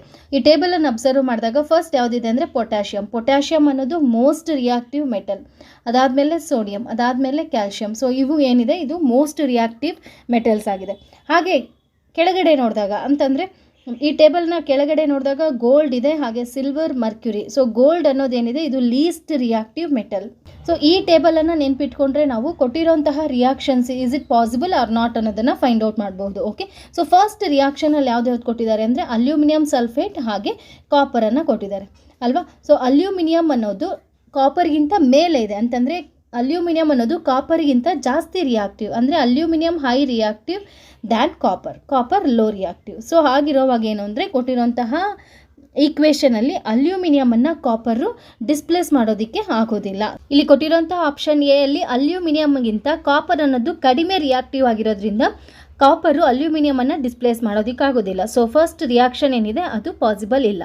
ಓಕೆ, ಸೊ ನೆಕ್ಸ್ಟ್ ರಿಯಾಕ್ಷನಲ್ಲಿ ಯಾವ್ಯಾವ ಕೊಟ್ಟಿದ್ದಾರೆ ಅಂತಂದರೆ ಇಲ್ಲಿ ಫೆರಸ್ ಸಲ್ಫೇಟ್ ಸೊಲ್ಯೂಷನ್ ಕೊಟ್ಟಿದ್ದಾರೆ, ಫೆರಸ್ ಸಲ್ಫೇಟ್ ಹಾಗೆ ಜಿಂಕ್ ಕೊಟ್ಟಿದ್ದಾರೆ. ಸೊ ಈಗ ನಾವು ಕಂಪೇರ್ ಮಾಡಬೇಕಾಗಿರೋದು ಐರನ್, Fe ಅಂತಂದರೆ ಐರನ್ ಹಾಗೆ ಜಿಂಕ್, ಇವೆರಡರಲ್ಲಿ ಯಾವುದು ಹೈ ರಿಯಾಕ್ಟಿವ್ ಅನ್ನೋದನ್ನು ಫೈಂಡ್ ಔಟ್ ಮಾಡೋಣ. ಓಕೆ, ಈ ರಿಯಾಕ್ಟಿವ್ ಸೀರೀಸಲ್ಲಿ ಐರನ್ ಇಲ್ಲಿದೆ, ಹಾಗೆ ಜಿಂಕ್ ಐರನ್ಗಿಂತ ಮೇಲೆ ಇದೆ ಅಂತಂದರೆ ಇಲ್ಲಿ zinc is more reactive than iron ಅಲ್ವಾ. ಸೊ ಐರನ್ಗಿಂತ ಜಿಂಕ್ ಅನ್ನೋದು ಮೋರ್ ರಿಯಾಕ್ಟಿವ್ ಆಗಿದೆ. ಸೊ ಹಾಗಾಗಿ ಕೊಟ್ಟಿರುವಂಥ ಫೆರಸ್ ಸಲ್ಫೇಟ್ ಸೊಲ್ಯೂಷನ್ನಿಂದ Zn ಜಿಂಕ್ ಏನು ಮಾಡುತ್ತೆ, ಫೆರಸ್ಸನ್ನು ಡಿಸ್ಪ್ಲೇಸ್ ಮಾಡುತ್ತೆ. ಸೊ ಇಲ್ಲಿ ಫಸ್ಟ್ ರಿಯಾಕ್ಷನ್ ಪಾಸಿಬಲ್ ಇಲ್ಲ, ಯಾಕಂದರೆ ಕಾಪರು ಕಡಿಮೆ ರಿಯಾಕ್ಟಿವ್. ಸೆಕೆಂಡ್ ರಿಯಾಕ್ಷನ್ ತಗೊಂಡಾಗ Zn ಅನ್ನೋದು ಫೆರಸ್ಗಿಂತ ಮೋರ್ ರಿಯಾಕ್ಟಿವ್ ಆಗಿರೋದ್ರಿಂದ ಸೆಕೆಂಡ್ ರಿಯಾಕ್ಷನ್ ಪಾಸಿಬಲ್ ಆಗಿದೆ. ಸೊ ಥರ್ಡ್ ಒನ್ ಅಲ್ಲಿ ಏನು ಕೊಟ್ಟಿದ್ದಾರೆ, ಕಾಪರ್ ಹಾಗೆ ಐರನ್. ಸೊ ನಾವು ನಮಗೆ ಕೊಟ್ಟಿರೋಂತಹ ಟೇಬಲನ್ನು ಅಬ್ಸರ್ವ್ ಮಾಡಿದಾಗ ಕಾಪರ್ ಮತ್ತು ಐರನನ್ನು ಕಂಪೇರ್ ಮಾಡಿದಾಗ ಐರನ್ ಅನ್ನೋದು ಮೋರ್ ರಿಯಾಕ್ಟಿವ್ ಆಗಿದೆ. ಓಕೆ, ಐರನ್ ಅನ್ನೋದು ಮೋರ್ ರಿಯಾಕ್ಟಿವ್ ಆಗಿದೆ when compare to copper. So ಹಾಗಾಗಿ ಏನಾಗುತ್ತೆ ಅಂತಂದರೆ ಐರನ್ನು ಕಾಪರ್ ಸಲ್ಫೇಟ್ ಸೊಲ್ಯೂಷನಿಂದ ಕಾಪರನ್ನು ಡಿಸ್ಪ್ಲೇಸ್ ಮಾಡುತ್ತೆ. ಸೊ ಅಲ್ಲಿ ಫೆರಸ್ ಸಲ್ಫೇಟ್ ಫಾರ್ಮ್ ಆಗುತ್ತೆ ಅಂತಂದರೆ ಥರ್ಡ್ ಈಕ್ವೇಷನ್ ಇಲ್ಲಿ ಆಪ್ಷನ್ ಸಿ ಅಲ್ಲಿ ಕೊಟ್ಟಿರೋಂಥ ಈಕ್ವೇಷನ್ ಏನಾಗಿದೆ ಇದು ಕೂಡ ಪಾಸಿಬಲ್ ಆಗಿರುತ್ತೆ. ಓಕೆ, ನೆಕ್ಸ್ಟ್ ಈಕ್ವೇಷನ್ ನೋಡಿದಾಗ ಅಲ್ಯೂಮಿನಿಯಂ ಹಾಗೆ ಜಿಂಕ್ ಕೊಟ್ಟಿದ್ದಾರೆ. ಅಲ್ಯೂಮಿನಿಯಂ ಹಾಗೆ ಜಿಂಕನ್ನು ಅಬ್ಸರ್ವ್ ಮಾಡಿದಾಗ, ನಮ್ಗೆ ಕೊಟ್ಟಿರುವಂಥ ಟೇಬಲಲ್ಲಿ ಅಲ್ಯೂಮಿನಿಯಂ ಹಾಗೆ ಜಿಂಕನ್ನು ಅಬ್ಸರ್ವ್ ಮಾಡಿದಾಗ ಅಲ್ಯೂಮಿನಿಯಂ ಅನ್ನೋದು more reactive than zinc. Okay, ಜಿಂಕ್ಗಿಂತ ಅಲ್ಯೂಮಿನಿಯಂ ಜಾಸ್ತಿ ರಿಯಾಕ್ಟಿವ್ ಆಗಿರುತ್ತೆ. ಸೊ ಹಾಗಾಗಿ ಇಲ್ಲಿ ಫೋರ್ತ್ ಆಪ್ಷನಲ್ಲಿ ಏನಿದೆ, ಇದು ಜಿಂಕ್ ಅನ್ನೋದು ಅಲ್ಯೂಮಿನಿಯಮನ್ನು ಕೊಟ್ಟಿರುವಂಥ ಸೊಲ್ಯೂಷನಲ್ಲಿ ಡಿಸ್ಪ್ಲೇಸ್ ಮಾಡೋದಕ್ಕೆ ಆಗೋದಿಲ್ಲ. ಸೊ ಫೋರ್ತ್ ರಿಯಾಕ್ಷನ್ ಏನಿದೆ ಅದು ಕೂಡ ಪಾಸಿಬಲ್ ಅಲ್ಲ. ಓಕೆ, ನಾವಿಲ್ಲಿ ಸೆಲೆಕ್ಟ್ ಮಾಡಬೇಕಾಗಿರೋವಂಥದ್ದು ಏನು, select from the following the reactions R possible, which reactions R possible ಅನ್ನೋದು. ಸೊ ಇಲ್ಲಿ ಕೊಟ್ಟಿರುವಂಥ ಆಪ್ಷನ್ಸಲ್ಲಿ ಆಪ್ಷನ್ ಬಿ ಹಾಗೆ ಆಪ್ಷನ್ ಸಿ ಈ ಎರಡೂ ರಿಯಾಕ್ಷನ್ಸು ಪಾಸಿಬಲ್ ಆಗಿರುತ್ತೆ. ಆಪ್ಷನ್ ಬಿ ಅಲ್ಲಿ ಜಿಂಕ್ ಅನ್ನೋದು ಐರನ್ಗಿಂತ ಜಾಸ್ತಿ ರಿಯಾಕ್ಟಿವ್ ಆಗಿದೆ. ಸೊ ಇದು ಐರನನ್ನು ಡಿಸ್ಪ್ಲೇಸ್ ಮಾಡುತ್ತೆ. ಹಾಗೆ ಇಲ್ಲಿ ಐರನ್ ಅನ್ನೋದು ಕಾಪರ್ಗಿಂತ ಜಾಸ್ತಿ ರಿಯಾಕ್ಟಿವ್ ಆಗಿರೋದ್ರಿಂದ ಕಾಪರನ್ನು ಡಿಸ್ಪ್ಲೇಸ್ ಮಾಡುತ್ತೆ. ಸೊ ಸೆಕೆಂಡ್ ರಿಯಾಕ್ಷನ್ ಹಾಗೆ ಥರ್ಡ್ ರಿಯಾಕ್ಷನ್ ಪಾಸಿಬಲ್ ಆಗಿರುತ್ತೆ. Remaining A and D reactions possible ಆಗೋದಿಲ್ಲ, ಯಾಕಂದರೆ ಇವು ಕಡಿಮೆ ರಿಯಾಕ್ಟಿವ್ ಆಗಿದ್ದಾವೆ. ಈ ಕೊಟ್ಟಿರೋಂಥ ಮೆಟಲ್ಸ್ ಕಡಿಮೆ ರಿಯಾಕ್ಟಿವ್ ಆಗಿರೋದ್ರಿಂದ ಸೊಲ್ಯೂಷನಲ್ಲಿರೋ ಮೆಟಲ್ಸನ್ನು ಇವು ಡಿಸ್ಪ್ಲೇಸ್ ಮಾಡೋದಕ್ಕೆ ಆಗೋದಿಲ್ಲ. ಸೊ ಈ ಕ್ವೆಶನ್ಗೆ ಕರೆಕ್ಟ್ ಆನ್ಸರ್ ಯಾವುದು ಅಂತಂದರೆ ಆಪ್ಷನ್ ಡಿ, ಬಿ ಮತ್ತು ಸಿ ರಿಯಾಕ್ಷನ್ಸು ಪಾಸಿಬಲ್ ಆಗಿದ್ದಾವೆ ಅಂತ. ಸೊ ಈ ಥರ ಕ್ವಶನ್ಸ್ಗೆ ಆನ್ಸರ್ ಮಾಡಬೇಕಾದ್ರೆ ಈ ಕೊಟ್ಟಿರೋಂಥ ಟೇಬಲ್ ಏನಿದೆ, ಇಲ್ಲಿ ಕೊಡುವಂಥ ರಿಯಾಕ್ಟಿವಿಟಿ ಸೀರೀಸ್ನ ಟೇಬಲ್ ಏನಿದೆ ಆ ಟೇಬಲನ್ನು ನೆನ್ಪಿಟ್ಕೊಂಡಿದ್ರೆ ಈಸಿಯಾಗಿ ನಾವು ಇದನ್ನು ಫೈಂಡ್ ಔಟ್ ಮಾಡ್ಬೋದು. ಓಕೆ, ಈ ಟೇಬಲ್ ಏನಿದೆ ಈ ಟೇಬಲು ನಮ್ಮ NCERT 10th standard science text ಬುಕ್ಕಲ್ಲಿರುವಂತಹ ಟೇಬಲ್ಲು. ಅಟ್ಲೀಸ್ಟ್ ನಮಗೆ ಎಲ್ಲ ಮೆಟಲ್ಸ್ ರಿಯಾಕ್ಟಿವಿಟಿ ಸೀರೀಸ್ ನಮ್ಗೆ ನೆನಪಿಲ್ಲ ಅಂದರೂ ಇಲ್ಲಿ ಕೊಟ್ಟಿರುವಂತಹ ಇಷ್ಟು ಮೆಟಲ್ಸ್ನ ರಿಯಾಕ್ಟಿವಿಟಿ ನೆನಪಿಟ್ಕೊಂಡಿದ್ರೆ ಆಲ್ಮೋಸ್ಟ್ ನಮಗೆ ಕೊಡುವಂತಹ ಕ್ವೆಶನ್ಸು ಈ ಟೇಬಲ್ ಮೇಲೇ ಅರೈಸ್ ಆಗಿರುತ್ತೆ. ಓಕೆ, ಸೊ ಇದರ ಆರ್ಡರ್ ನೋಡೋದಾದರೆ potassium, sodium, calcium, magnesium, aluminium, zinc, iron, lead, hydrogen, copper, mercury, silver, gold. So ಈ ಟೇಬಲನ್ನು ಒಂದ್ಸಲ ಗ್ಲಾನ್ಸ್ ಮಾಡ್ಕೊಳ್ಳಿ before going to the exam. Okay, next question, if you carefully dig a grass plant and observe its roots and leaves you will find that it has. ಇಲ್ಲಿ ಏನಂತ ಕೊಟ್ಟಿದ್ದಾರೆ, ಒಂದು gross ಪ್ಲ್ಯಾಂಟನ್ನು ನಾವು ಕಿತ್ತಾಗ ಅದರಲ್ಲಿರುವಂತಹ roots ಹಾಗೆ ಲೀವ್ಸ್ ಯಾವ ಥರ ಇರುತ್ತೆ ಅನ್ನೋದನ್ನು ಕೊಟ್ಟಿದ್ದಾರೆ. ಆಪ್ಷನ್ ಎ ಅಲ್ಲಿ tap roots parallel venation, option B tap roots and reticulate venation, option C fibrous roots and reticulate venation, option D fibrous roots and parallel venation. So ಇಲ್ಲಿ ನಾವು ಎರಡು ಥರದ ಪ್ಲ್ಯಾಂಟ್ಸನ್ನು ತಿಳ್ಕೊಬೇಕಾಗತ್ತೆ. ಸೊ ಒಂದು ಏನು ಅಂದರೆ ಮಾನೋಕಾಟ್ ಪ್ಲಾಂಟ್ಸ್ ಹಾಗೆ dicot plants. So monocot ಪ್ಲಾಂಟ್ಸಲ್ಲಿ ಹೇಗಿರುತ್ತೆ ಅಂತಂದರೆ ಒಂದು ಕಾಟಿಲಿಡನ್ ಇರುತ್ತೆ, ಡೈಕಾಟಲ್ಲಿ 2 ಕಾಟಿಲಿಡನ್ಸ್ ಇರುತ್ತೆ ಅಲ್ವಾ. ಸೊ ಮಾನೋಕಾಟ್ ಪ್ಲಾಂಟ್ಸಲ್ಲಿ ರೂಟ್ಸನ್ನು ತಗೊಂಡಾಗ ಹೇಗಿರುತ್ತೆ ರೂಟ್ಸು ಅಂತಂದರೆ, ರೂಟ್ಸು ಫೈಬ್ರಸ್ ರೂಟ್ಸ್ ಆಗಿರುತ್ತೆ. ಫೈಬ್ರಸ್ ರೂಟ್ಸ್ ಅಂದರೆ ಈ ಥರ ರೂಟ್ಸ್ ಒಂದೇ ಕಡೆ ಬಂಚಾಗಿ ಬೆಳೆದಿರುತ್ತಲ್ಲ, ಸೊ ಇದನ್ನೇ ನಾವು ಫೈಬ್ರಸ್ ರೂಟ್ಸ್ ಅಂತ ಕರಿತೀವಿ. ಹಾಗೆ ಲೀವ್ಸ್ ಹೇಗಿರುತ್ತೆ ಇಲ್ಲಿ ಅಂತಂದರೆ parallel venation. For example banana leaves ನೋಡಿದಾಗ ಬನಾನಾ ಲೀವ್ಸಲ್ಲಿ ಹೇಗಿರುತ್ತೆ, ಈ ಥರ ಪ್ಯಾರಲಲ್ ಆಗಿರುತ್ತಲ್ವ, ಸೊ ಇದನ್ನೇ ನಾವು ಪ್ಯಾರಲಲ್ ವೆನೇಷನ್ ಅಂತ ಕರೆಯುವಂಥದ್ದು. ಸೊ ಮಾನೋಕಾಟ್ ಪ್ಲಾಂಟ್ಸಲ್ಲಿ ರೂಟ್ಸ್ ಹೇಗಿರುತ್ತೆ ಅಂತಂದರೆ ಇದು ಫೈಬ್ರಸ್ ರೂಟ್ಸ್ ಇರುತ್ತೆ. ಓಕೆ, ಸೊ ಫೈಬ್ರಸ್ ರೂಟ್ಸ್ ಆಗಿರುತ್ತೆ. ಹಾಗೆ ಲೀವ್ಸ್ ಹೇಗಿರುತ್ತೆ ಅಂತಂದರೆ ಪ್ಯಾರಲಲ್ ವೆನೇಷನ್, ಈ ಥರ ಲೈನ್ಸ್ ಸ್ಟ್ರೈಟ್ ಲೈನ್ಸ್ ಇರುತ್ತೆ. ನಮಗೆ ಲೀವ್ಸ್ ಮೇಲೆ ನೋಡಿದಾಗ ಸ್ಟ್ರೈಟ್ ಲೈನ್ಸ್ ಕಾಣಿಸುತ್ತಲ್ಲ, ಸೊ ಅದನ್ನೇ ನಾವು ಪ್ಯಾರಲಲ್ ವೆನೇಷನ್ ಅಂತ ಹೇಳೋದು. ಸೊ ಪ್ಯಾರಲಲ್ ವೆನೇಷನ್ ಹಾಗೆ ಫೈಬ್ರಸ್ ರೂಟ್ಸ್ ಕಂಡು ಬರೋದು ಯಾವ ಥರ ಪ್ಲಾಂಟ್ಸಲ್ಲಿ ಅಂದರೆ ಮಾನೋಕಾಟ್ ಪ್ಲಾಂಟ್ಸಲ್ಲಿ. ಹಾಗೆ ಡೈಕಾಟ್ ಪ್ಲಾಂಟ್ಸಲ್ಲಿ ತಗೊಂಡಾಗ ಡೈಕಾಟ್ ಪ್ಲಾಂಟ್ಸಲ್ಲಿ ರೂಟ್ಸ್ ಹೇಗಿರುತ್ತೆ ಅಂತಂದರೆ ಟ್ಯಾಪ್ ರೂಟ್ ಸಿಸ್ಟಮ್ ಇರುತ್ತೆ. ಅಂತಂದರೆ ಒಂದು ಮೇಯ್ನ್ ರೂಟ್ ಇರುತ್ತೆ, ಅದಕ್ಕೆ ಈ ಥರ ಬ್ರಾಂಚಸ್ ಬಂದಿರುತ್ತೆ. ಸೊ ಇದನ್ನು ನಾವೇನಂತ ಕರಿತೀವಿ, ಟ್ಯಾಪ್ ರೂಟ್ಸ್ ಅಂತ ಕರಿತೀವಿ. ಹಾಗೆ ಲೀವ್ಸ್ ಹೇಗಿರುತ್ತೆ ಅಂತಂದರೆ ಲೀವ್ಸಲ್ಲಿ ರೆಟಿಕ್ಯುಲೇಟ್ ವೆನೇಷನ್ ಇರುತ್ತೆ. ರೆಟಿಕ್ಯುಲೇಟ್ ವೆನೇಷನ್ ಅಂದರೆ ಈ ಥರ ಬ್ರಾಂಚಸ್ ಥರ ಇರೋವಂಥದ್ದು. ಓಕೆ, ಈ ಥರ ಬ್ರಾಂಚಸ್ ಇರುತ್ತಲ್ವ, ಸೊ ಇದನ್ನೇ ನಾವೇನಂತ ಹೇಳ್ತೀವಿ ಅಂದರೆ ರೆಟಿಕ್ಯುಲೇಟ್ ವೆನೇಷನ್. ಸೊ ಇಲ್ಲಿ ನಾವು ನೆನ್ಪಿಟ್ಕೋಬೇಕಾಗಿರೋದು ಏನು ಅಂದರೆ ಮಾನೋಕಾಟ್ ಪ್ಲಾಂಟ್ಸಲ್ಲಿ ಫೈಬ್ರಸ್ ರೂಟ್ಸ್ ಇರುತ್ತೆ, ಹಾಗೆ ಲೀವ್ಸಲ್ಲಿ ಪ್ಯಾರಲಲ್ ವೆನೇಷನ್ ಇರುತ್ತೆ. ಡೈಕಾಟ್ ಪ್ಲಾಂಟ್ಸಲ್ಲಿ ಟ್ಯಾಪ್ ರೂಟ್ ಸಿಸ್ಟಮ್ ಇರುತ್ತೆ, ಹಾಗೆ ರೆಟಿಕ್ಯುಲೇಟ್ ವೆನೇಷನ್ ಇರುತ್ತೆ. ಓಕೆ, ಸೊ ಮಾನೋಕಾಟ್ಸ್ಗೆ ಎಕ್ಸಾಂಪಲ್ಸ್ ಹೇಳೋದಾದರೆ ಬನಾನಾ ಲೀವ್ಸ್. ಸೊ ಎಲ್ಲರೂ ಅಬ್ಸರ್ವ್ ಮಾಡೇ ಇರ್ತೀವಲ್ವ, ಸೊ ಬನಾನಾ ಲೀವ್ಸು ಮಾನೋಕಾಟ್ ರೂಟ್ಗೆ ಎಕ್ಸಾಂಪಲ್. ಹಾಗೆ ಗ್ರಾಸ್, ಈ ಕ್ವೆಶನಲ್ಲಿ ನಮಗೆ ಕೊಟ್ಟಿರೋವಂಥದ್ದು ಗ್ರಾಸ್. ಸೊ ಗ್ರಾಸ್ ಅನ್ನೋದು ಏನಾಗಿರುತ್ತೆ ಅಂದರೆ ಮಾನೋಕಾಟ್ ಪ್ಲಾಂಟ್ ಆಗಿರುತ್ತೆ. ಅದರಲ್ಲಿ ಯಾವ ಥರ ರೂಟ್ ಸಿಸ್ಟಮ್ ಇರುತ್ತೆ ಅಂದರೆ ಫೈಬ್ರಸ್ ರೂಟ್ಸ್ ಇರುತ್ತೆ, ಹಾಗೆ ಪ್ಯಾರಲಲ್ ವೆನೇಷನ್ ಇರುತ್ತೆ. ಇನ್ನು ಎಕ್ಸಾಂಪಲ್ಸ್ ಹೇಳೋದಾದರೆ ಬ್ಯಾಂಬೂ ಅನ್ನೋದು ಒಂದು ಗ್ರಾಸ್ ಅಲ್ವಾ. ಸೊ ಬ್ಯಾಂಬೂ ಅನ್ನೋದು ಗ್ರಾಸ್ ಗ್ರೂಪ್ಗೆ ಸೇರಿರೋವಂಥದ್ದು. ಸೊ ಹಾಗಾಗಿ ಬ್ಯಾಂಬೂ ಕೂಡ ಇದೇ ಗ್ರೂಪ್ಗೆ ಸೇರುತ್ತೆ. ನೆಕ್ಸ್ಟ್ ರೈಸು, ಹಾಗೆ ಮ್ಯಾರಿಗೋಲ್ಡ್, ಇವೆಲ್ಲನೂ ಕೂಡ ಮಾನೋಕಾಟ್ಸ್ಗೆ ಎಕ್ಸಾಂಪಲ್. ಸೊ ಇದರಲ್ಲಿ ಯಾವ ಥರ ರೂಟ್ಸ್ ಇರುತ್ತೆ ಅಂದರೆ ಫೈಬ್ರಸ್ ರೂಟ್ಸ್ ಇರುತ್ತೆ, ಹಾಗೆ ಪ್ಯಾರಲಲ್ ವೆನೇಷನ್ ಇರುತ್ತೆ. ಡೈಕಾಟ್ ಪ್ಲಾಂಟ್ಸ್ಗೆ ಎಕ್ಸಾಂಪಲ್ಸ್ ಹೇಳೋದಾದರೆ hibiscus, coriander leaves, China rose, ಹಾಗೆ ಮ್ಯಾಂಗೋ ಲೀವ್ಸು, ಹಾಗೆ ತುಳಸಿ ಪ್ಲ್ಯಾಂಟು, ಇವೆಲ್ಲನೂ ಕೂಡ examples for dicot. Okay, dicot ಪ್ಲಾಂಟ್ಸ್ಗೆ ಎಕ್ಸಾಂಪಲ್ಸ್ ಇನ್ನೂ ಹೇಳೋದಾದರೆ ರ್ಯಾಡಿಶು, ಕ್ಯಾರೆಟು, ಬೀಟ್ರೂಟು, ಇವೆಲ್ಲನೂ ಕೂಡ ಡೈಕಾಟ್ ಪ್ಲಾಂಟ್ಸ್. ಅಂದರೆ ಯಾವ ಥರ ರೂಟ್ ಸಿಸ್ಟಮ್ ಇರುತ್ತೆ ಅದರಲ್ಲಿ ಅಂತಂದರೆ ಟ್ಯಾಪ್ ರೂಟ್ ಸಿಸ್ಟಮ್ ಇರುತ್ತೆ. ಸೊ ಟ್ಯಾಪ್ ರೂಟ್ ಸಿಸ್ಟಮ್ ಇದೆ ಅಂತಂದರೆ ಲೀವ್ಸ್ ಹೇಗಿರುತ್ತೆ ಅಲ್ಲಿ ಅಂದರೆ ರೆಟಿಕ್ಯುಲೇಟ್ ವೆನೇಷನ್ ಇರುತ್ತೆ, ಈ ಥರ ಬ್ರಾಂಚಸ್ ಥರ ಇರುತ್ತೆ ಅಲ್ವ. ಸೊ ಅದನ್ನೇ ನಾವು ರೆಟಿಕ್ಯುಲೇಟ್ ವೆನೇಷನ್ ಅಂತ ಹೇಳೋದು.